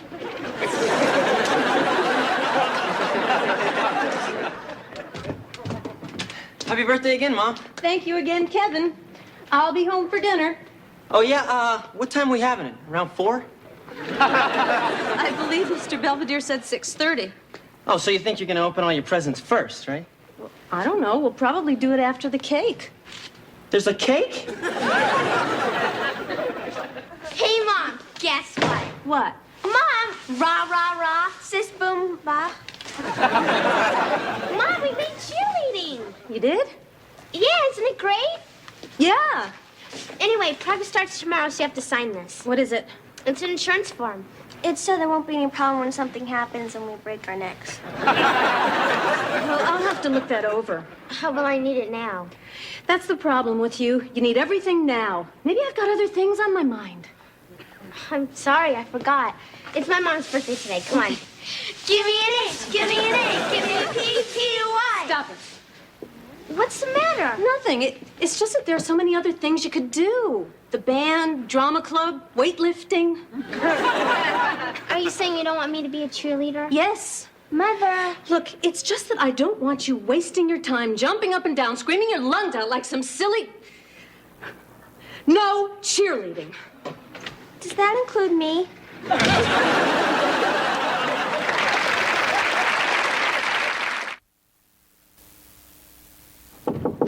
Who is it? Belvedere. You can come in. What are you doing? I'm packing. You're making a mistake. Don't try to stop me, okay? You're making a mistake packing. Shoes and heavy items go to the bottom. Blouses and jumpers go on top. Pom-poms never travel well. Okay, I'm not kidding. I'm really going. Where to? I don't know. Maybe Dallas. They respect cheerleaders there. Or maybe I'll just go to Angela's house. Well, perhaps you just caught your mother at a bad moment. Well, that's not very hard. She never likes anything I do. That's not true. She tells me I don't apply myself. I don't stick to things, okay? So I work really hard at getting cheerleader, and I thought she'd be proud. Instead, she just gets all weird. Well, perhaps there's an explanation. Yeah, she's gone nutty. Heather, that's not fair. Too much studying, one more birthday can put a strain on anybody. That reminds me. I can give her my present. What is it? It's a steering wheel cover. She probably won't like that either. Listen, Vicky, I just want to tell you I might be tad late for our date tonight. No. I'm not backing out. Okay. Bye. Kevin, don't you look nice for your mother's birthday? Huh? Oh, thanks. So is dinner still at 6:30? Yes. You think there's any way we could speed it up a little? I'm really hungry.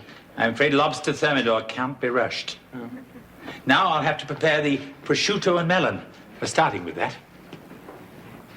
Oh, God, now we're starting with things.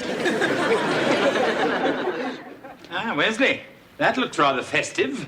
Yeah, I got Mom a real nice pen, but it's hard to wrap.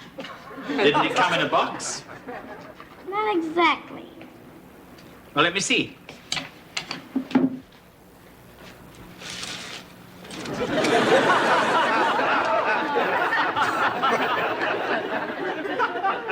Very nice. Did you get it at the bank or the post office? The bank. Post office just had chains.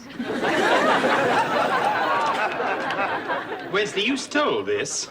I had to. I mean, I had $5, but the pen store's right next to the arcade, and I only meant to play one game. Yeah, I think I'm getting the picture. The question is, what are you going to do about it? Cut off the chain? You're going to take it right back. Mr. Belvedere, everybody does stuff like this. That's not true. Ever seen our towels? I'm home.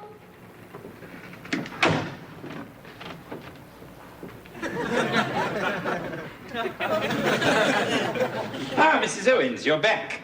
Yes. How was the library? Quiet. Mrs. Owens, I gathered up a few old clothes.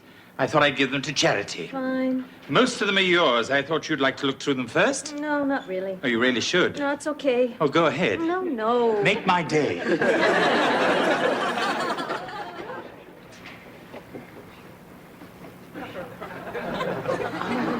You were a cheerleader?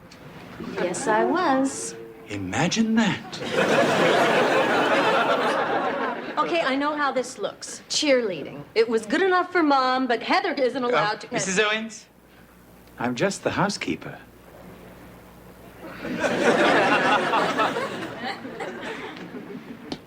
Wesley, Mr. Belvedere has to go on an errand. What's this yellow stuff? That's a sauce polonaise, and put the lid back. You're letting out all the goodness. I think it already left. I'll be back in 20 minutes. Go clean your room.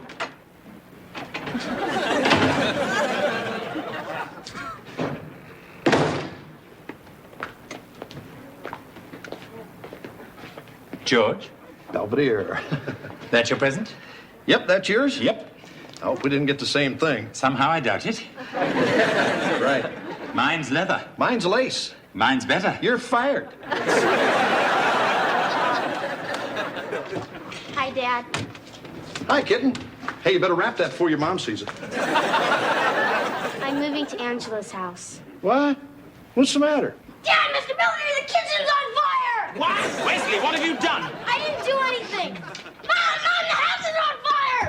I didn't do it. Wesley, what fire? Where? In the kitchen. Mother, what is that? Not now. It's okay. Just a little grease fire in the oven. A couple of pots boiled over. I bet that yellow stuff started it. Haven't seen you in that since the big game. Why don't you show Heather the Nittany split? Your mom was the greatest. Rah-rah. I don't believe this. Heather, You were a cheerleader and you never even told me? It never came up. It did yesterday. I got scared. Scared of what? That you'd wind up like me. Nuts. Honey, I just don't want you stuck on the sidelines cheering for everybody else. It should be you out there. You want me to go out for football? No. I want you to do whatever you want to do and not have to wait 20 years to do it.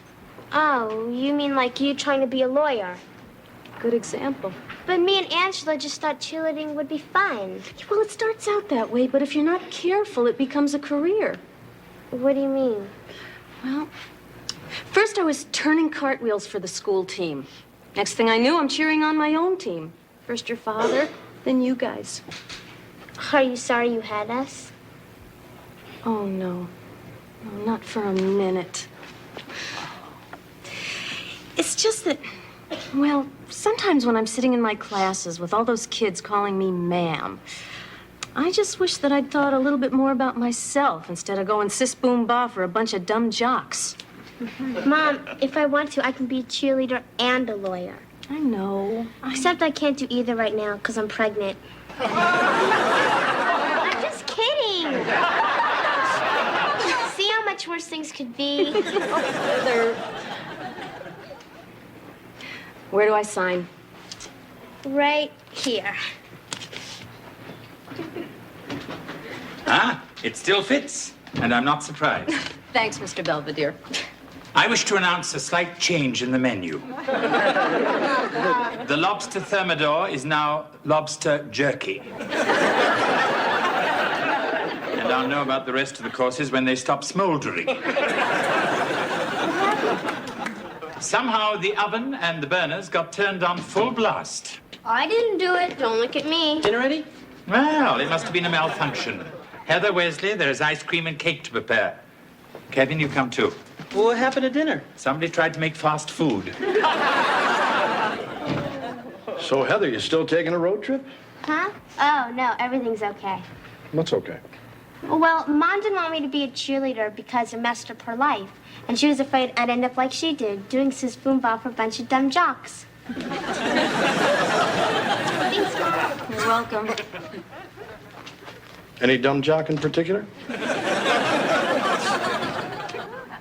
Well? This isn't what I had in mind. Go on. Well, I just figured if it takes 2 hours to cook something at 300 degrees, it'd only take 1 hour to cook at 600. Pity we don't have a kiln. We could have eaten yesterday. That's funny. Kevin, I don't wish to sound needlessly cruel, but this seems like something your brother would do. Yeah, I know. It's just, if only you could see my Vicky. You don't have a Vicky. Huh? I don't have a lobster thermidor. You don't have a Vicky. Hey, I don't understand. If you felt that way, why didn't you say something back then? I didn't know back then. So what are you saying? You wish you would have never married a big dumb jock like me? Oh, of course not. And I never thought of you as being a big dumb jock. I mean, you never played that much. Sure, bring that up again. Look, don't you know I'm behind you? Don't you know I want you to be an attorney?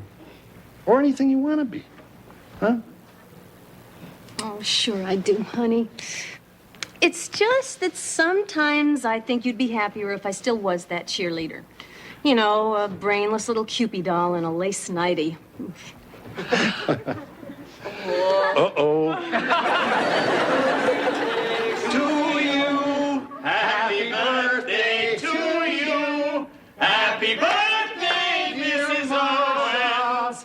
Happy birthday to you. Come on, Mom, blow out the candles. Make a wish, Mrs. Owens. All right. Come on, Mom, open your presents. No, let's not. Let's go to the movies. Come on, Mom, here's my present. Okay.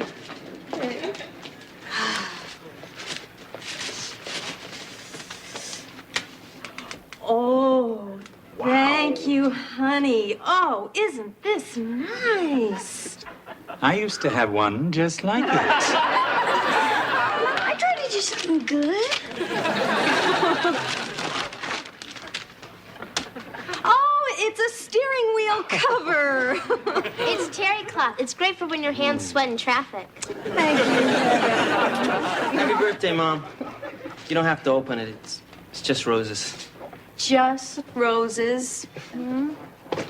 Ooh. Hey, Dad, where's your gift? Gee, kitten, This is it, right, sir? The leather one? Yeah, right. Happy birthday, honey. Oh, George, it's perfect. Marcia Owens, Esquire. Well, I know you're not an attorney yet, but I got faith in you. Thank you, honey. So, Belvedere, where's your gift? Here, Mom, I got it. Open Mr. Belvedere's. Oh, Mr. Belvedere, you shouldn't have. You're probably right.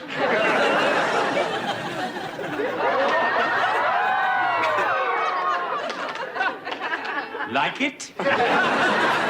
Happy birthday to you. Happy birthday to you.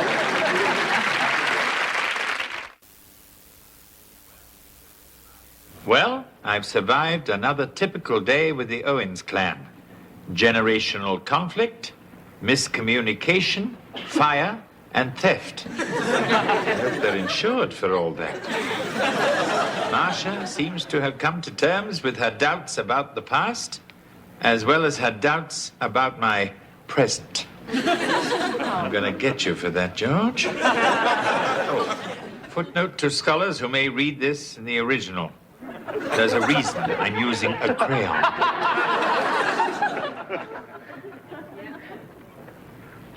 Boy, some trade.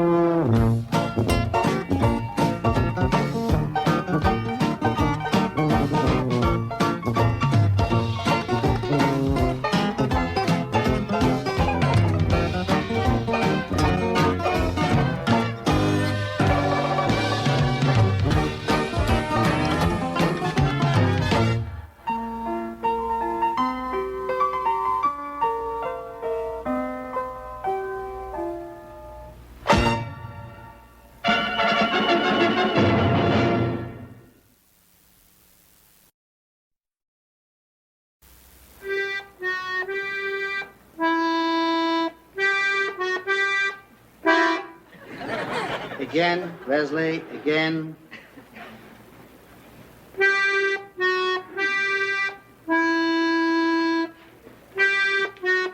Tempo, Wesley, tempo. Da-da-la-da, da-da-la-da. Do that. Da-da-da, da-da-la-da. Not like that, you little communist. With your instrument. Sorry, I'm doing the best I can. It's just hard to push this thing together. If you had practiced more, you'd know how to do it. Now, let's try it again from the beginning. And remember, this is the beer barrel polka, not some funeral dirge. Okay. Try to feel the spirit of the music. Imagine you're in Bavaria, in a beautiful little village. All the people are gay. They're gay? They're happy. Why? Because they just had a bountiful harvest of cabbage and potatoes, and now they like to drink and dance. Why? Because somebody wrote this stupid song. Now do it. Okay.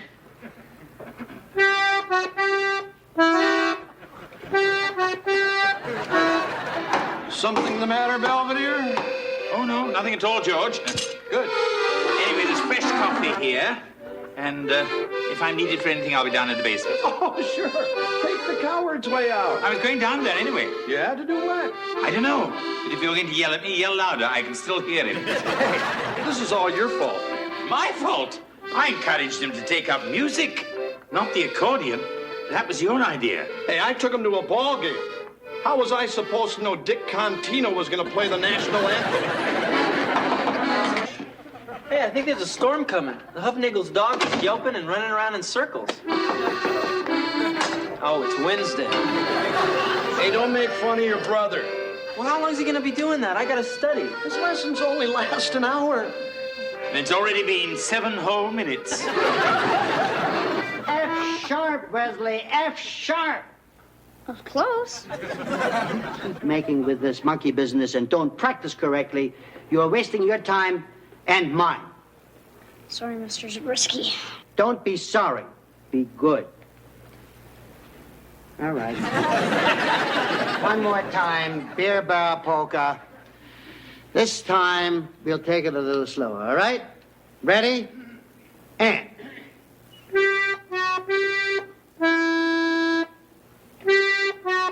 Better, much better.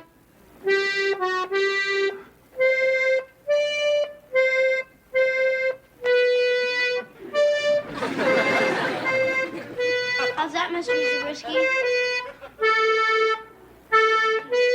Too slow?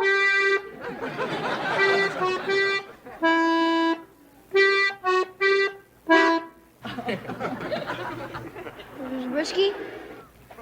Mr. Zabriskie? Lesson over already? Yeah, I guess so.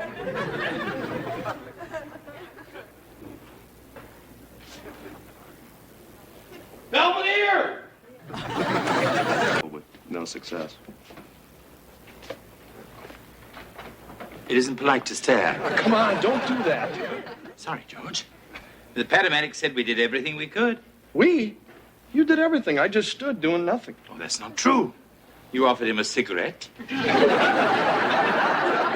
That's all I could think of. Mr. Owens, if you'll sign this release, we'll be on our way.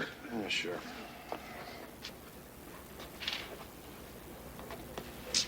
Thanks. So you tip these guys or what?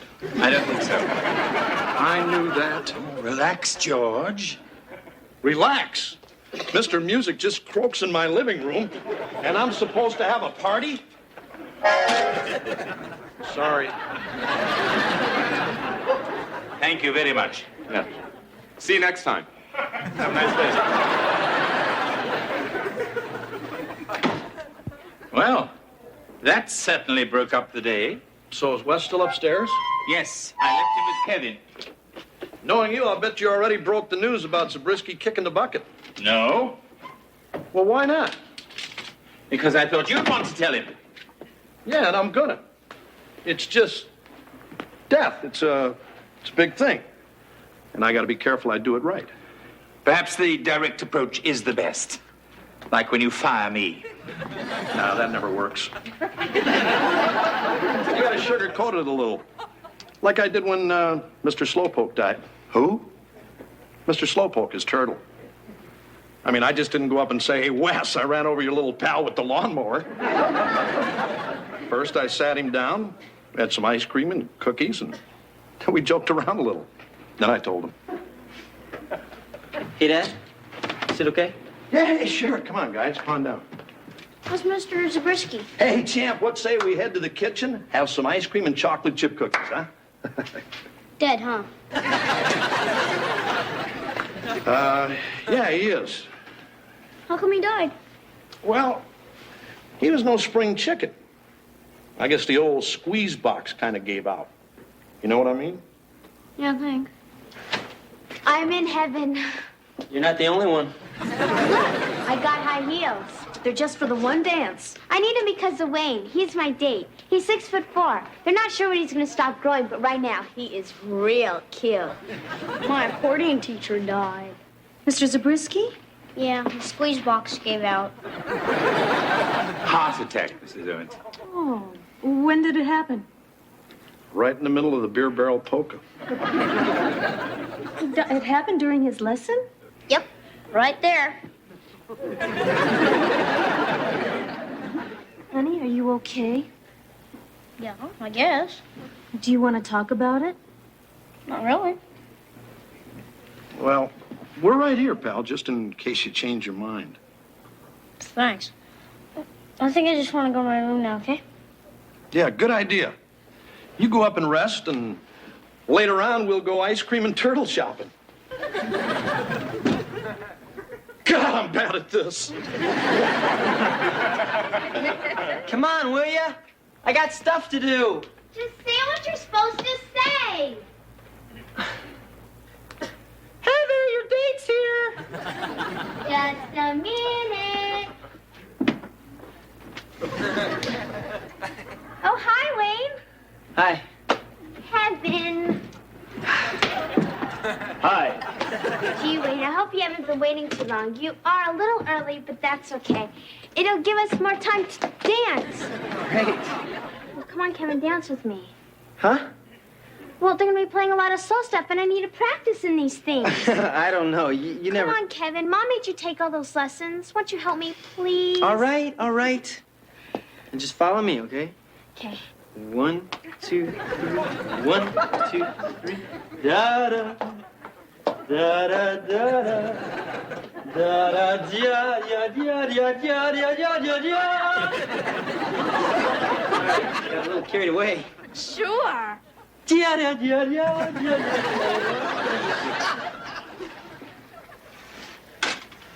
Here we go, champ. One Matterhorn special. How about a refill on the old chocolate milk? No, thanks. You have a vegetable or something. Just finish your cake first, and then we'll see. Hey, Wes, what say we go outside and play a little catch? I'm too full. Okay, let's do something else. Let's bother Belvedere. We'll give him a hot foot. I heard that. I just want to go to my room, okay? Sure, pal. Whatever you say. Hi, guys. Hello, Miss Owens. Where's Wes? Upstairs. He say anything more about Mr. Zabriskie? He couldn't. His mouth was full. I'm just trying to make him feel better. Well, I picked up some books from the library that might help. Oh, great. Why the cat won't come back?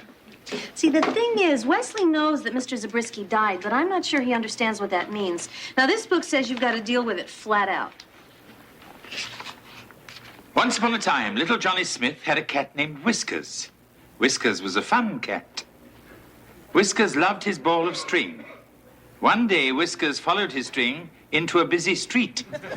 Here comes the flat part. Now, Mrs. Owens, I think that Wesley might be a little bit too old for this. Yeah, well, then how about this one? It says that it's important that children understand that while death is a very sad thing, it's just a normal and inevitable part of life. Sexual dilemmas. Roadmap for the 80s? That's for us. Happy motoring. Mr. Belvedere, how do I look? Like a bad insurance risk. Isn't it getting better? I love these shoes. They make me feel so sophisticated. Hey, is that my gooey chewy bar?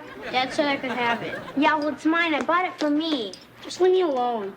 Wesley, hand it over. No. Hey, just because something happens to your teacher doesn't mean you get to have everything. Ow! Oh, Heather, are you all right? Yeah, I'm fine. I'm sorry. I won't do it again. I promise. Wesley, what are you talking about? I made her fall. What? I wish something bad would happen to Heather. Just like I wish something bad would happen to Mr. Zabriskie. Except he died. I think this is yours.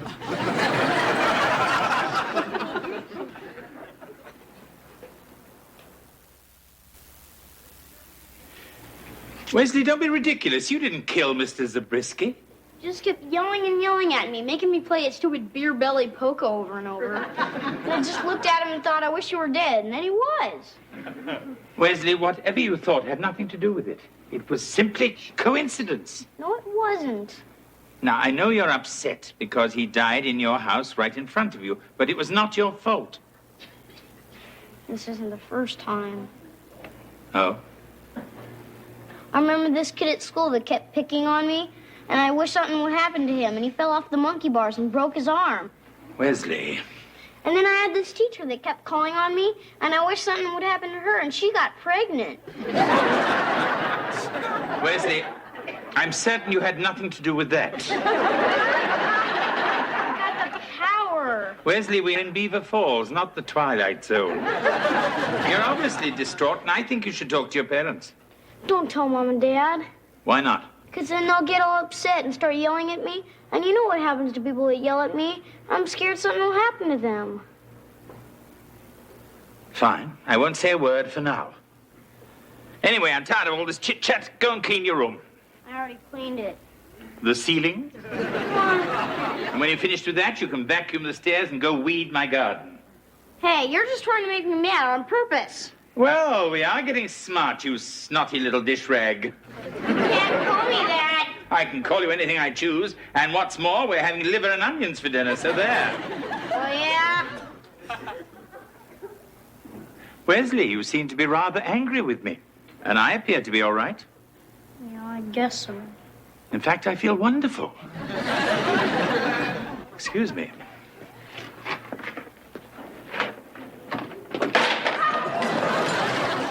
Whoa!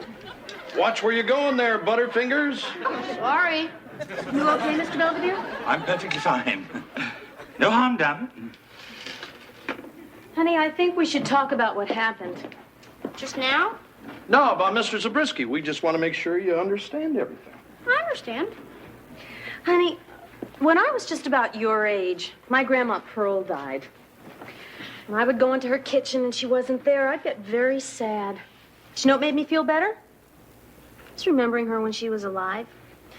Remembering the cookies she baked and the smell of her apron and all the good times we had together.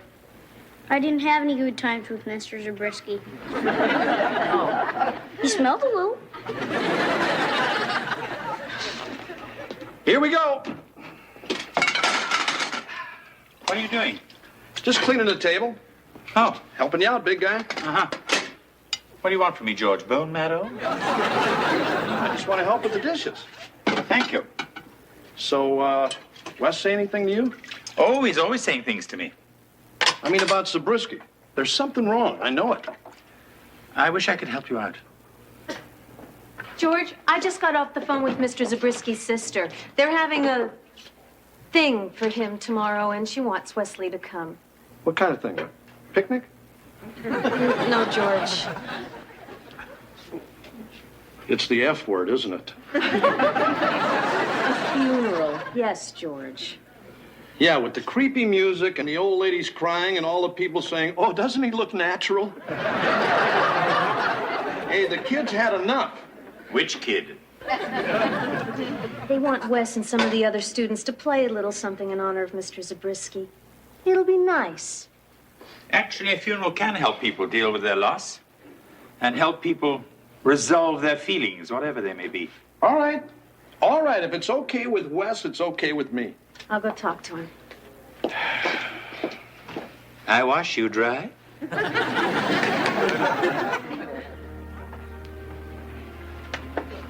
You okay, honey?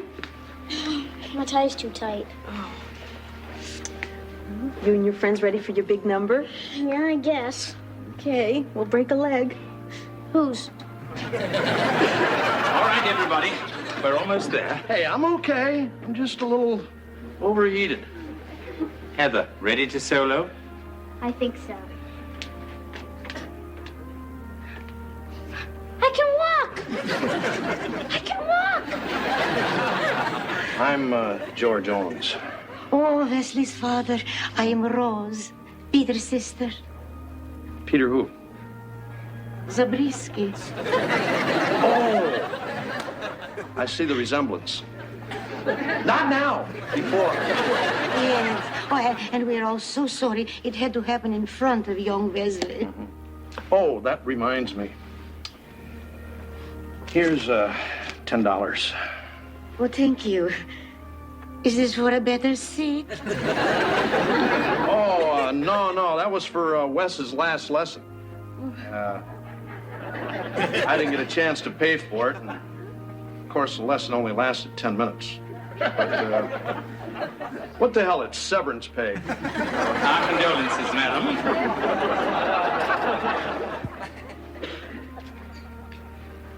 Hi, everybody. My name is Earl Matthias, and I'm very proud to say that I was Mr. Peter Zabriskie's first student.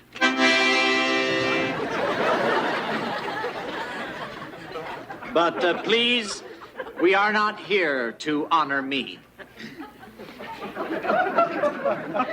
Peter William Zabriskie was born May 1918 in a small cottage in Gdansk, Poland. A cottage filled with music. Peter had 11 brothers and sisters, and every one of them played an instrument, the accordion. In 1924, for reasons that are not entirely clear, the Zabriskie family was forced to flee Poland. Gee, I wonder why. Following their expulsion from Canada, the Zabriskis and their accordions found a safe harbor in Pittsburgh, where young Peter could nurture his talent in a climate free from bigotry and fear. But seriously, seated before you, you see Peter Zabriskie's greatest legacy, his students. And as his first student, I am very proud to introduce his last. Wesley? Hi, I'm Wesley Owens, and we're all going to play Mr. Zabriskie's favorite song. I mean, it must have been, because he made me practice it so much. I used to think he was just a mean old man, but now I realize he was just trying to be a good teacher. And I'm sorry he died. And I'm sorry I killed him.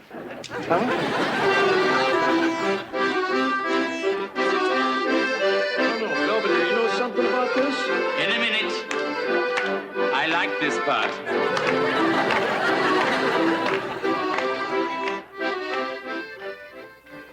Hi, honey.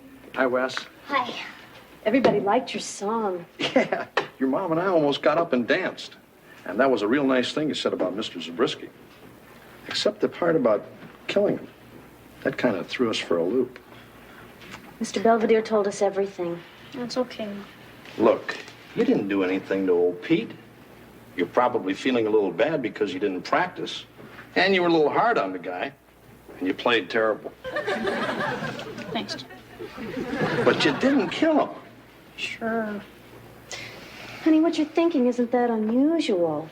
Well, lots of kids feel the way you do, that when someone dies, it's their fault. It was. Wesley, honey, you cannot make someone die by wishing it.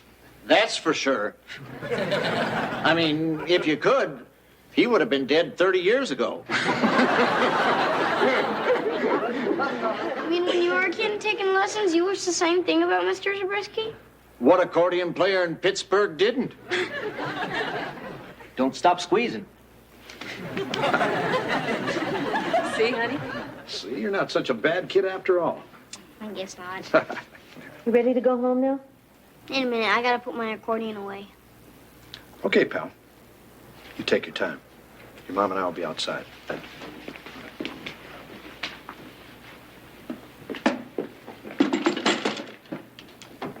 Everything all right? Yep, I think I'm glad I came. I mean, I played the best I've ever played, and that probably made Mr. Zabriskie happy, at least a little. Oh, I'm sure it did. Shall we? In a second.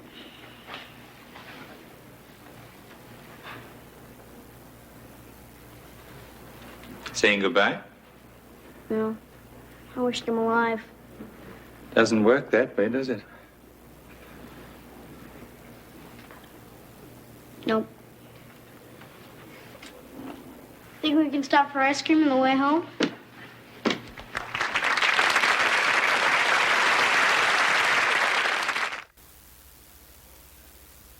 Fortunately, Wesley's first confrontation with human mortality has proven to be a healthy and enlightening experience.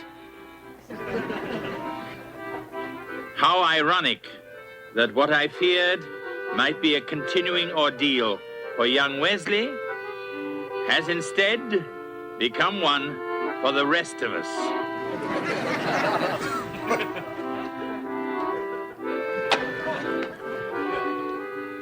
I don't know exactly who Van Halen is, but bless them.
My turn. Hey, Belvedere, you see my staple gun? Why, your zipper break? Top drawer on the right. Thanks.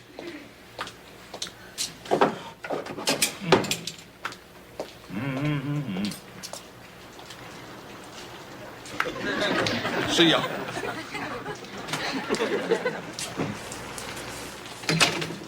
Hey, Mr. Belvedere, still raining. I'm eating. Go put yourself in the dryer. The weather guy said it was supposed to turn to snow, but it didn't, and I waited. Wesley, you're drenched to the bone. Hi, guys. Oh, hello, Mrs. Evans. Oh, it's really coming down out there. Yeah, maybe you should go sit in the dryer.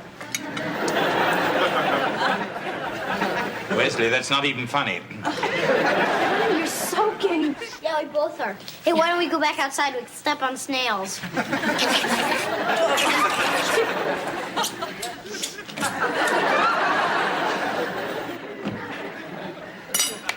Well, that's it for dinner. Hi, honey. Hey, watch this. I hooked up the alarm system. George, we're soaking wet. Look out! Here comes Mr. Burglar. But he's in for a big surprise. Is it a silent alarm, Dad? Why don't you guys go up and dry off? Stupid thing. Problem, George? I must have a screw loose someplace. Too easy. Hello, Heather. Getting all gussied up for your date tonight? I need your opinion. Oh, dear. Which do you like better, the green or the black? I'd suggest gloves. Well, what about my makeup? It isn't too heavy, is it? Not if you're going to date Emmett Kelly. Well, I don't know who that is, but I'm going to go wash my face. Good girl.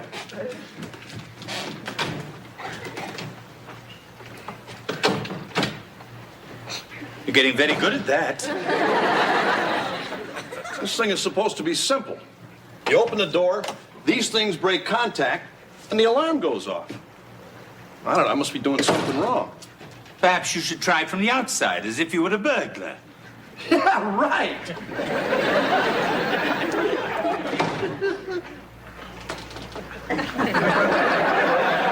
That's odd. I don't hear any bells.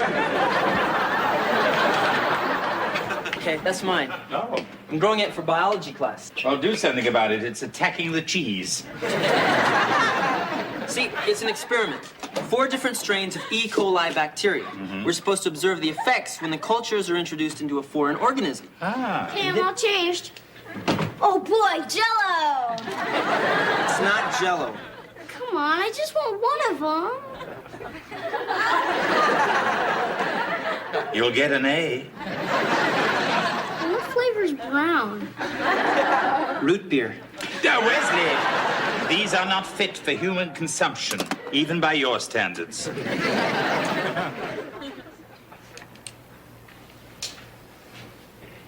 Hey. Hi, honey. Proposing again? No. I'm putting a timer on all the lights. What happened to the alarm? It's resting, but this is great. See, I hooked up these modules to all our lamps. Then all you do is plug in your master component here, set your timer, nighttime on, morning off, and...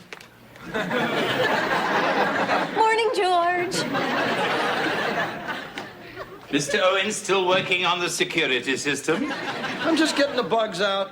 Hey, I can't see a thing. Perhaps we'll meet a burglar and we can borrow his flashlight.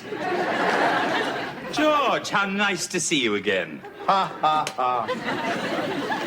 Hey, Kevin, no date tonight? I got a girl coming over. Oh, sending out for stuff, huh?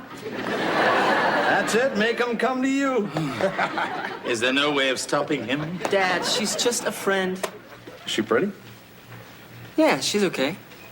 So you like her? Dad. Kevin's got a girlfriend. Kevin's got a girlfriend. Look, she's my lab partner. She's just coming over so we can compare cultures. What is she, French? Yeah, Pepe Le Pew. Wednesday, time for bed. You too, George. Oh, yeah? George. Oh, I'm so bad. That's probably her. Ah, don't worry about it, champ. We'll just say hello and then make ourselves scarce. Great. Hi, Robin. Did you make it okay? My brother dropped me off. Oh, Mom, Dad, everybody. This is my friend Robin. Oh, hi, it's nice to meet you. Thank you. Yeah, Kevin's told us quite a bit about you. But not that. Oh, yeah, I forgot. She's gonna have a baby. Thank you, Kevin. Is that your science project? Wesley. Well, how am I supposed to learn anything if I don't ask questions? Oh, that's okay. I guess I should have asked a few questions myself. Robin, would you like to sit down? Oh, I'll try. Oh, I just felt a little kick from Emily. Oh, Emily. Or if it's a boy, Kevin. Oh, Kevin. Excuse us. We'll be right back. So, son, anything you'd like to tell us? Yeah. I guess there is. I took the car out last night and I didn't put any gas in it. Not that. There's something else? Yeah, Kevin, if it's a boy. What about that? She liked the name. Yeah, and we'd like to keep it in the family. Oh, we will, Gramps. Kevin. Hey, I met her a month ago when school started. She came like that. It's just, well, her boyfriend skipped out, and she doesn't have many friends. It's been pretty tough on her. Yeah, I bet it has. So you guys really thought I could have been the one? Yeah. I'm very disappointed in both of you. Hey, where'd everybody go? Oh, the English guy dragged your brother upstairs after he asked if you could autograph my stomach. I can get our lab books. Be right back. I'll probably be here. Hey, Kevin, what do you think? Whoa! Do I look sexy? How should I know? I'm your brother. Hi. Oh, hi. I'm Robin. I'm a friend of your brother's. Oh, hi, I'm Heather. Ah, you look really nice. Yeah, my mom gave me a real hard time about getting this dress, but I talked her into it. Yeah? I've been talked into a few things myself. Me and Wayne are just going to a dance at school. It's no big deal. Yeah, I remember my last dance. I had a lot of fun. Oh, well, I'm not going to be having any fun. We'll just sit there, have some punch, probably won't even dance. It's not the dancing that gets you in trouble. Heather, are you ready? No. Wow, my little girl's gonna break some hearts tonight. Heather, I'm still not sure about that dress. Then what'd you let me buy it for? Hey, you ought to take a look at this. These cells are dividing like crazy. Yeah, I know the feeling. You want to take a break? No, that's okay. It's just hard to concentrate. Sure it is. I mean, you're studying for two. Hey, what are you doing? Oh, just straightening up a little. Why? I don't know. I really appreciate you putting up with me. Well, hey, I'm not putting up with you. We're helping each other. Everyone else just avoids me. No, they don't. I think I make them nervous. It's like on this walking warning sign. Kids, don't try this at home. Well, look, I don't care what other people think. You're a nice person. I like you. I think you're nice, too. I just wish I would have met you 8 months ago. Yeah, well, we better get back to this if we don't want to flunk. Yeah. I'm already getting a D in gym. Hey, what smells so good? I've got something in the oven. Speaking of that, Fertile Myrtle's still out there? George, I think she's a very nice young lady. I know. I just wish for once Kevin would bring home a normal girl. You mean like Miss September? Anyway, no one's breaking into this place. I got the garage, every window, and the doors wired. You know, in England, we don't resort to this electronic bric-a-brac. Oh? What is it you do? I remember a rash of burglaries back in London. We simply labeled the items we valued the most and requested that they not be taken. Huh? We left a note. Dear thieves, this vase is a valuable heirloom. Please do not remove. It's vase. It's vase, and they would respect that. That'd be great here. Dear Mr. Burglar, please don't take the VCR. It was Grandma's. You've had enough. I'm back again. Oh, sorry we don't have a bathroom downstairs. Oh, that's okay. How come a bell goes off when you flush the toilet? Oh, that's my dad. Hey, what's the matter? Nothing. I've just been having these back pains all day. Anyone ready for some chocolate chip cookies? Oh! I made them from scratch. Are you okay? Kevin, I'm having a baby. I know that. I mean, I'm having it now. No, you're not. George! Somebody trying to break in? No, I think it's the other way round.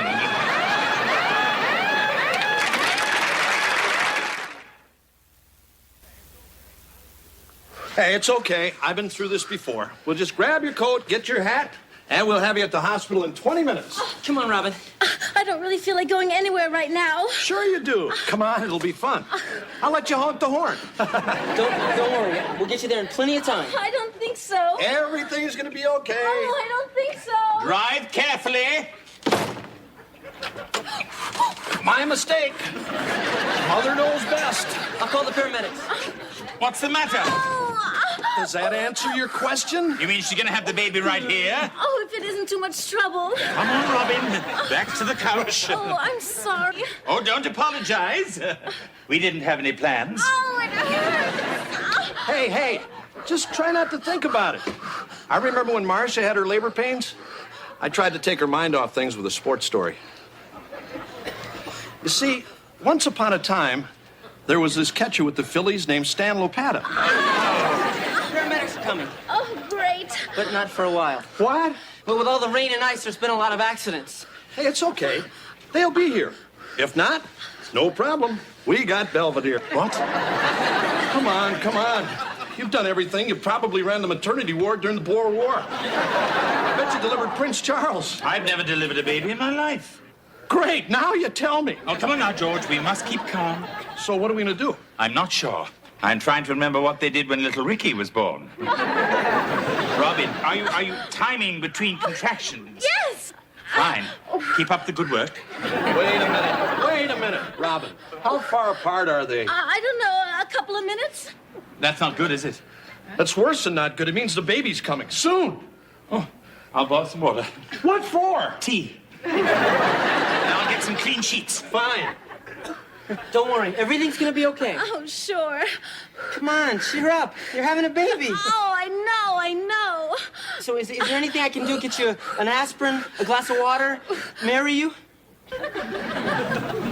What's going on? A siren woke me up. It's okay, Wes. Go back upstairs. Okay, I just want to get some cookies. Hi, I'm just getting some cookies. Oh, you eat too many? She's having her baby. Wow. Wes, come on. Anything new? Or anybody? Oh, not yet. What about the ambulance? No. Then may I suggest we do what we do in England? What? Stick a note on her? Find a doctor. Where? Hey, Dad! Not now, Wes. But I know where a doctor is. Where, Wesley? My friend Jake, his dad's a doctor, and they live right around the corner. Dr. Saperstein, right. I know where he lives. You stay here. Okay. Dad and Mr. Belvedere will take good care of you. I'll be back as soon as I can. All right, dear. So what do we do? I don't know, but I want a raise. I think I want to lie down. Why? Yeah, why? I don't know, but I think I better. Oh, boy, countdown.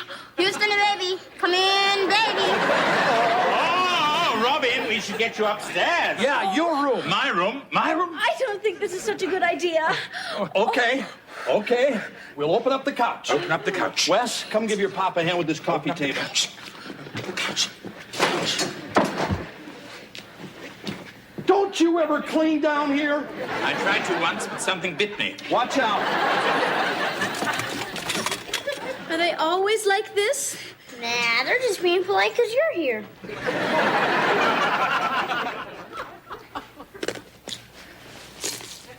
It's not here yet.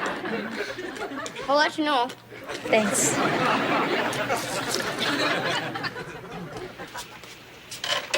Her parents aren't home. The nerve. I mean, what kind of people go out on a Friday night? Lucky people?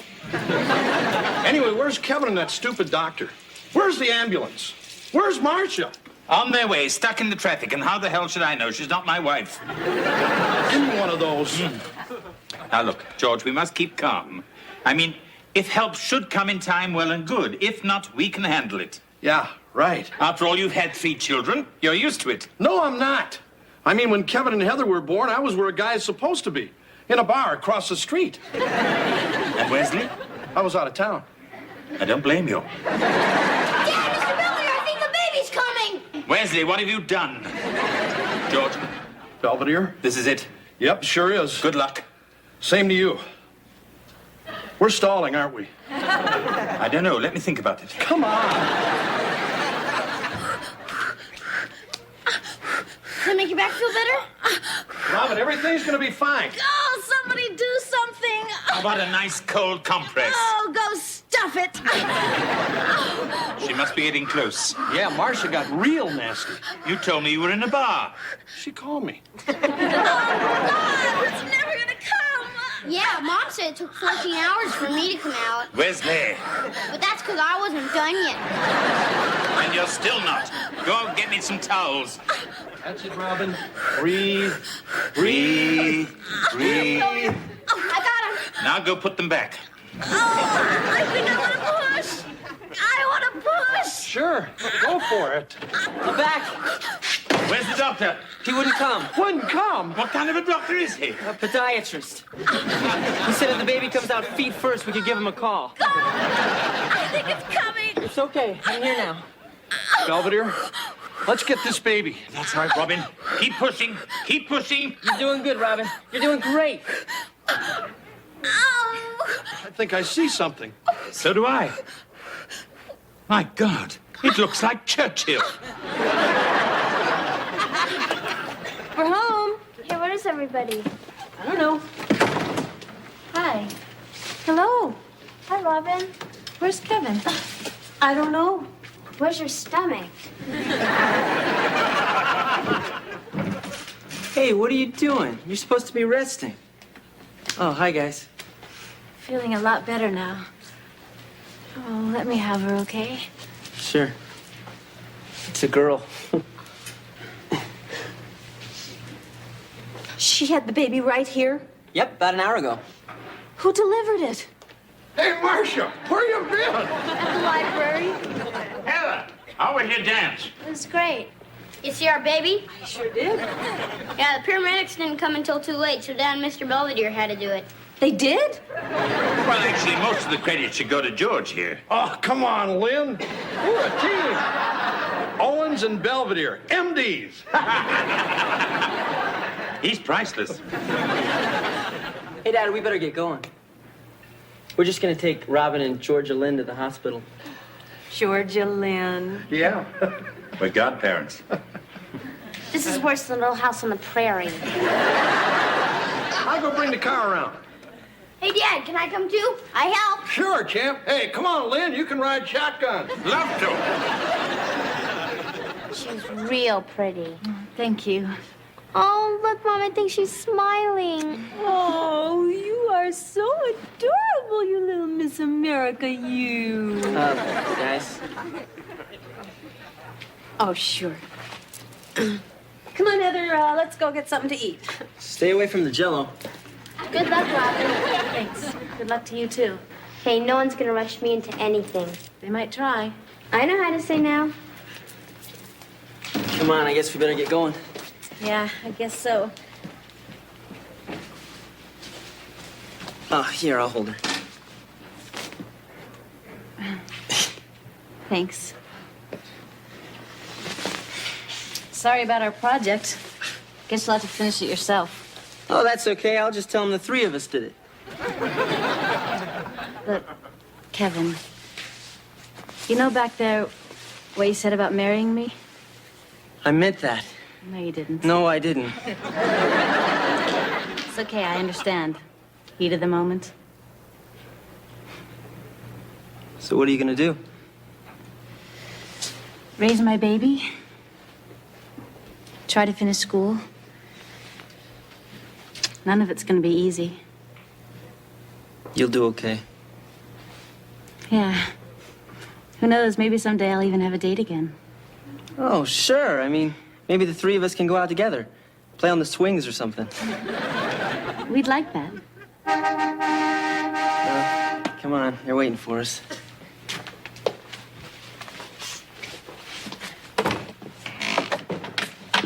Oh, hey, look, the moon's out. Show the baby.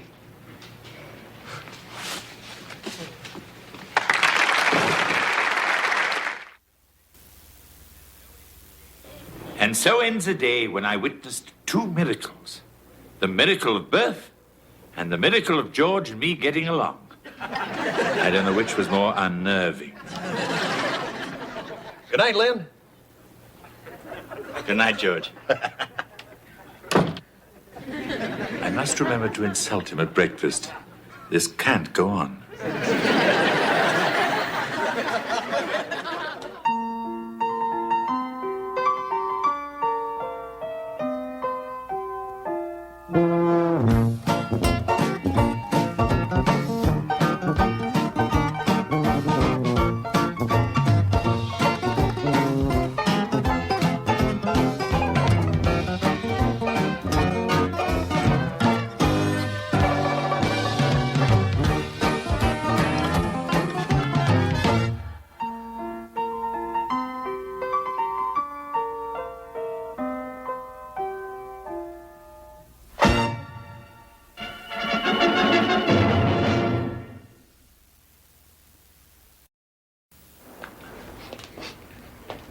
Something dying here?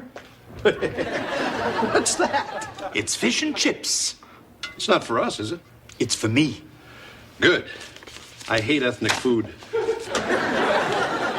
While you're in there, would you please bring out Kevin's corsage? He'll never wear this.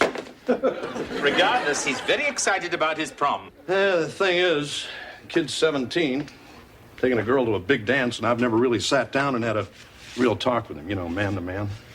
Oh, don't worry. Wesley has.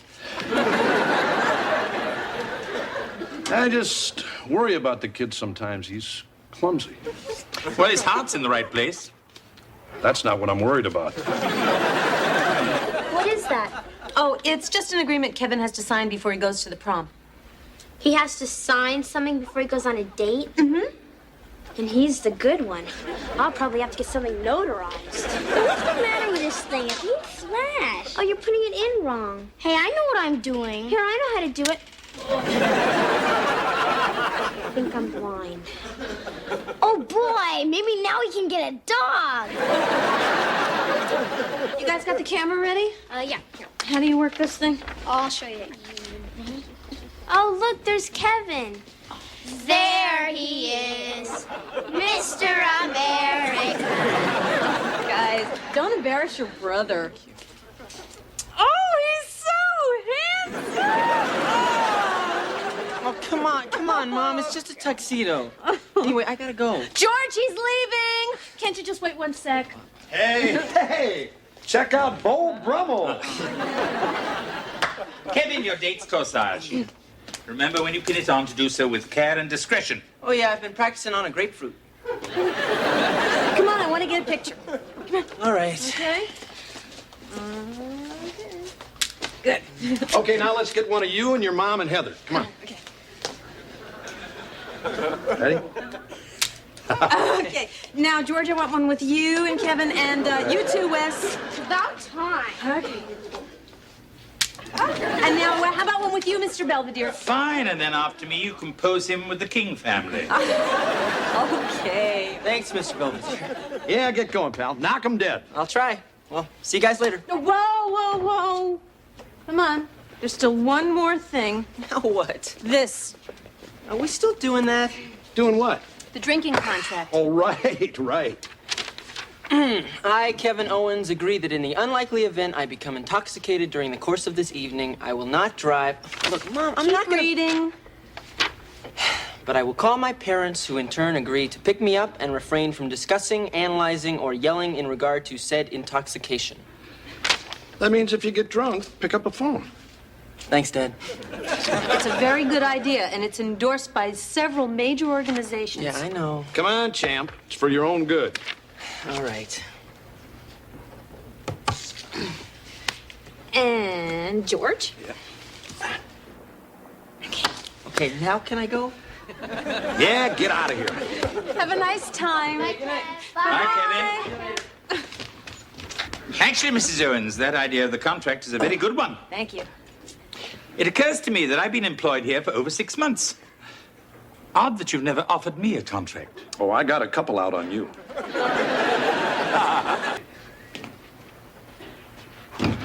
I take it Mr. Owens isn't back with Kevin yet. No. I just can't believe he drank. Look, the important thing, Mrs. Owens, is that he called. I mean, that's the whole point of the contract, isn't it? Yeah, that's right. That's the point. I'm very happy. Hey, Mom! Belvy! What are you guys doing up so late? You want to party? Kevin, are you all right? Huh? Oh, yeah, I'm fine. You want to dance? Kevin. I was asking Mom. Shucks. Is he at it again? This kid really hung one on. Yeah, I can see that. Thanks for the dance, Toots. No, you can't get mad. It says so in the contract. So, ha. My mom wrote me a contract. She's gonna be a lawyer. Would you like some coffee, Kevin? Or perhaps a mint? Boy, he's gonna have a beaut in the morning. Come on, Dino. Hey, anybody see my date? She's about this tall. She's got a pimple right here. Wow, look at Kevin. He's drunk. What are you two doing up? Boy, Kevin, you look terrible. Yeah, you barfed yet? Wes! Come on, kids, back to bed. Go. Come on, Tiger. Time to hit the shower. All right. Good night, everybody. Good you night. too, Mr. Belvedere. Hold it. Good night, Kevin. Hang a left. All right. I live here. I should know that. Good night again.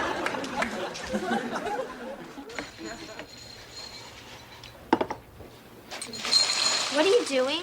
Pouring you some cereal. I don't want any. Eat it. It's good for you. Wes, I hope you intend to finish all of that. No, I'm looking for the free whistle. Come on, Wes. It's got to be in here. No, it doesn't. How come? I already got it. Where is it? I broke it. Hey, Kev. Well, he's alive. Do you remember anything about last night? Not a whole lot. You said you'd give me $10.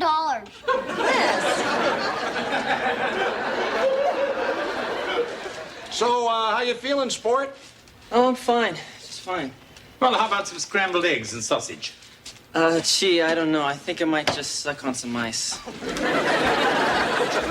Still feeling a little ping, huh, Kev? Yeah. Well, just take a seat, and I'll make you some toast.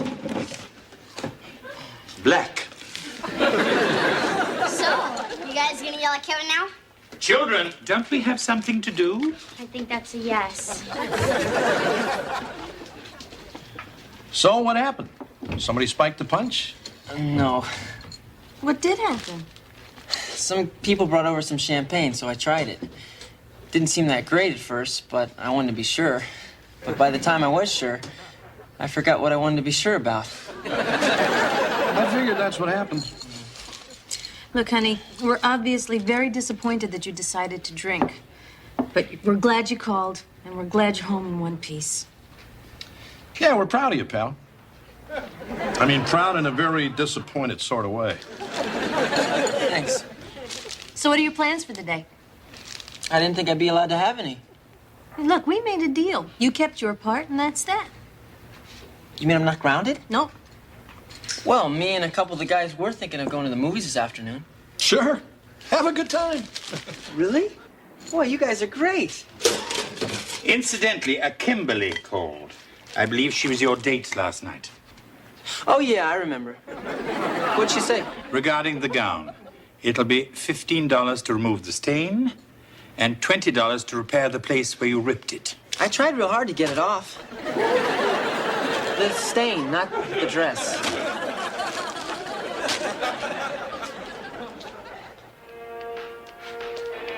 Hey, kid, what you watching? Dance Fever. Oh. Hey, isn't that Henry Kissinger? Yeah, he's one of the judges. Moves pretty good.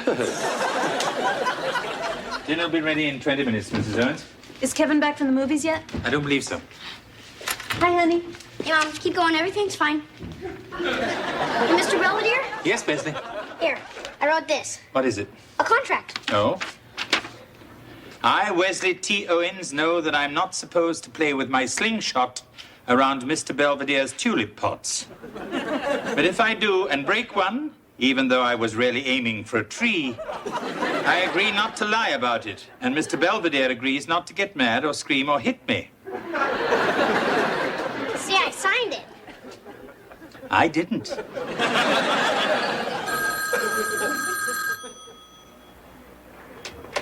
Owens residence. What? Enunciate, boy, enunciate. Yes, just stay where you are. I want somebody to be right there to get you. Goodbye. Was that Kevin? Yes. I believe it's your turn to pick him up.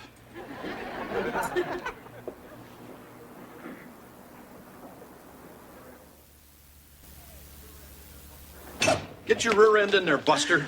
Hey, what happened to I'm proud of you, Kevin? Just button your lip. Is he all right? Yeah. We just found him in the parking lot, sitting in the car with a bottle of something. It wasn't something. It happened to be a very expensive bottle of really cheap wine. Imported or domestic? Neither. Apparently, he and his friends were making jackasses of themselves in the theater and got themselves thrown out. Oh, they just got mad because we were funnier than the movie. I think it was the sorrow and the pity. Hey! Hey! Hey, I didn't want to get like this. It's just, I was with my friends, and it seemed like something to do. Well, you're through doing anything. Hey, you can't get mad at me. We got a contract. Yeah, a contract not to drive drunk. But it's not a license to drink. Anyway, it's finished, Kevin. It's over. You're upset, aren't you? No. Down my mom. I mean, that's the worst thing a guy can do. And she's been working so hard. I'm no good. I'm no good. That's not true, Kevin. So can I go back out? All right. That's it, wise guy. Upstairs. But I'm fine. Get going. Oh, you know something?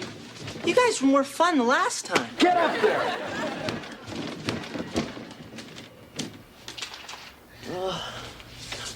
Is he asleep? No, but I don't think he's awake either. Well, what do you think we should do? Who's there? What do you guys want? Oh, come on. It's okay, Kevin. We're here to help you. We made you some coffee. Here, drink this. No. Then as soon as you're better, you can go back downstairs, tell Mom and Dad you weren't really drunk and you were just fooling around. Yeah, and then you won't be in trouble anymore. Yeah, that's real nice, guys. Now go away. Come on, Kevin. We're not doing this for you. Yeah, we're worried about us. What? Mom and Dad are so mad at you. Now they're picking on me and Heather. All of a sudden, Mom says I can't go to the mall. I have to stay home and do something constructive. And I can't watch TV. I gotta read a book. If we're not careful, pretty soon we'll be having family nights at home singing hymns or something. And it'll all be your fault. All right. All right. Hey, what's floating in here? Marshmallows.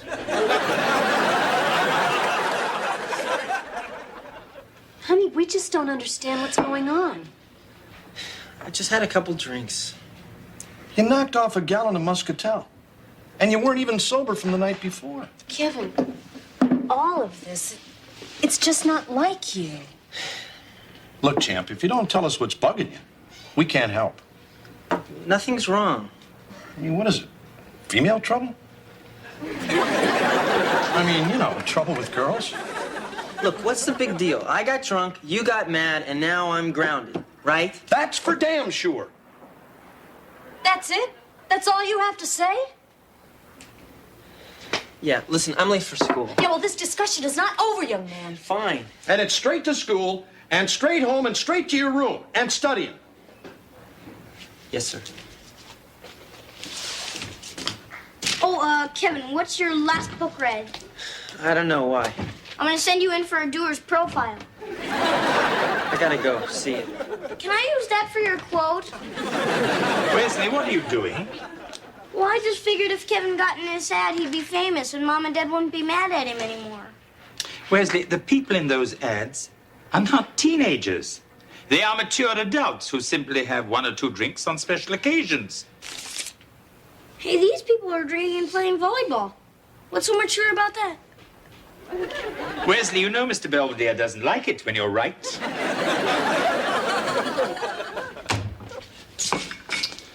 Well, did you have a nice talk with Kevin? We tried. It's like talking to a brick wall. Well, I'm sure everything will turn out all right. Why, you know something? No. Come on, they're always telling you stuff. That's true. But this time, I'm afraid I'm as blissfully ignorant as you usually are. The question is, what are we gonna do? How about we just lock him up in his room for the next couple of years or so? Perhaps we can find him an iron mask. All right, all right. Anyway, I know one thing. He doesn't touch another drop, at least while he's under my roof. I think we ought to check his room. It's not necessary, George. I mean, it is his room, and we'd be violating his privacy, and I already did it. Then let's just get rid of all the liquor in this house. Give it to the Salvation Army or something. Even if they take it, which I doubt, I'm not convinced that simply removing the temptation will solve your problem. Maybe we won't, but at least if the booze isn't around, he can't drink it, right? That's true. So just get rid of it, okay? Yes, sir. I'll do something with it.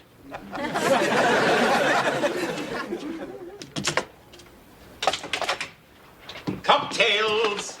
Cocktail time! What are you doing? Last call for alcohol. Is this supposed to be funny, Mr. Belvedere? Not at all. It's just that since you've decided to take up drinking, I think you should learn to do it properly, not in that slovenly American way. Now, what's your pleasure? I'm not thirsty. Oh, come, Kevin. The truly dedicated drinker never says no. Anyway, you said you liked the taste of it. I do. Ah, well then, let me prepare you a little something that my auntie used to whip up on the grey days. It's called the Yorkshire Ripper. You take a jigger of gin, some scotch. That's it. Look. A dash of Tabasco, and a moldy onion to take the edge off it.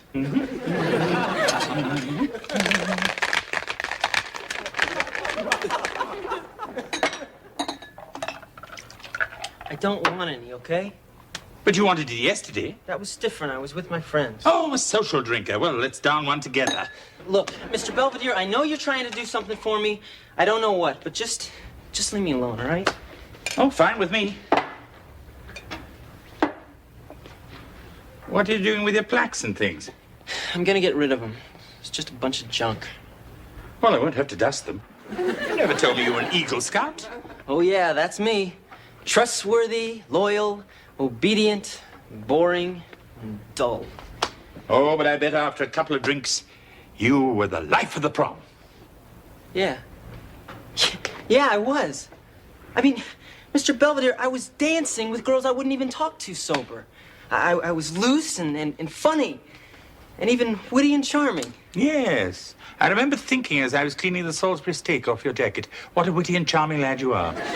Look, it just gives me a little courage, all right? Kevin, you were going to the prom, not the Russian front. See, there's this girl, Donna.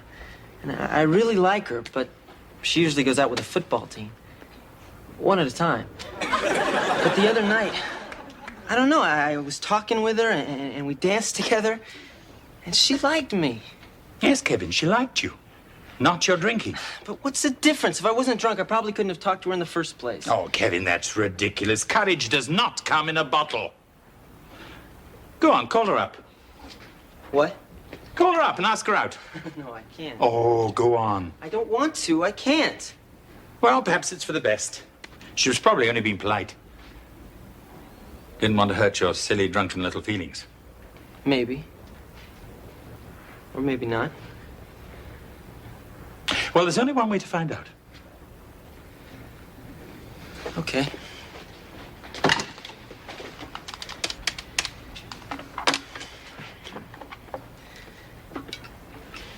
Kevin.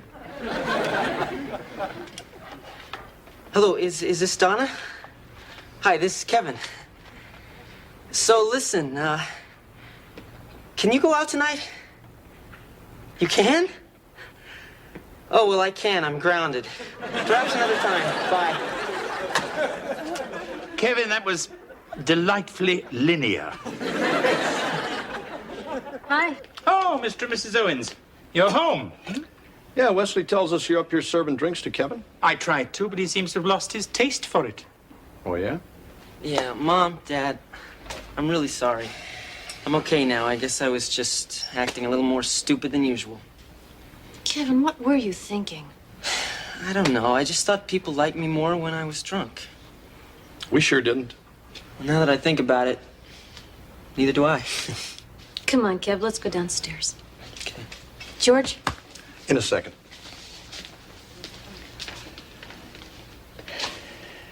You'd have figured it out for yourself. I doubt it.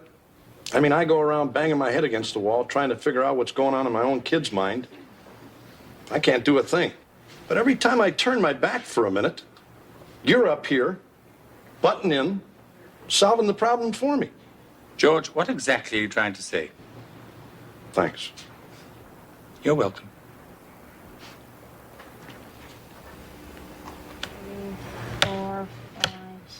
Ha ha, Wesley, go to jail. Again? Oh, it's not so bad, Wesley. You get to visit your father. Yeah, well, I'm getting out right now. All right, 4. 1, 2, 3. Ah, George, you've landed on one of my many properties. How much, Belvedere? 4 houses, that's $750. I don't have it. Mortgage something. How about your room? You're going off the board again. You know, Kevin's supposed to be home from that party by 11. It's only 10:30. I know, but this is the first time he's been out since everything Hey, happened. come on, Kevin's gonna be all right. Right, Belvedere? I'm waiting. Hi, everybody. Hey, you're not drunk, are you? No, I'm not. Good. So how was the party? It was okay. So how was this Donna? She left a little early. Why? Well, I guess Mr. Belvedere was right. You don't need alcohol. You can spill stuff and fall in the pool just being yourself. Good night.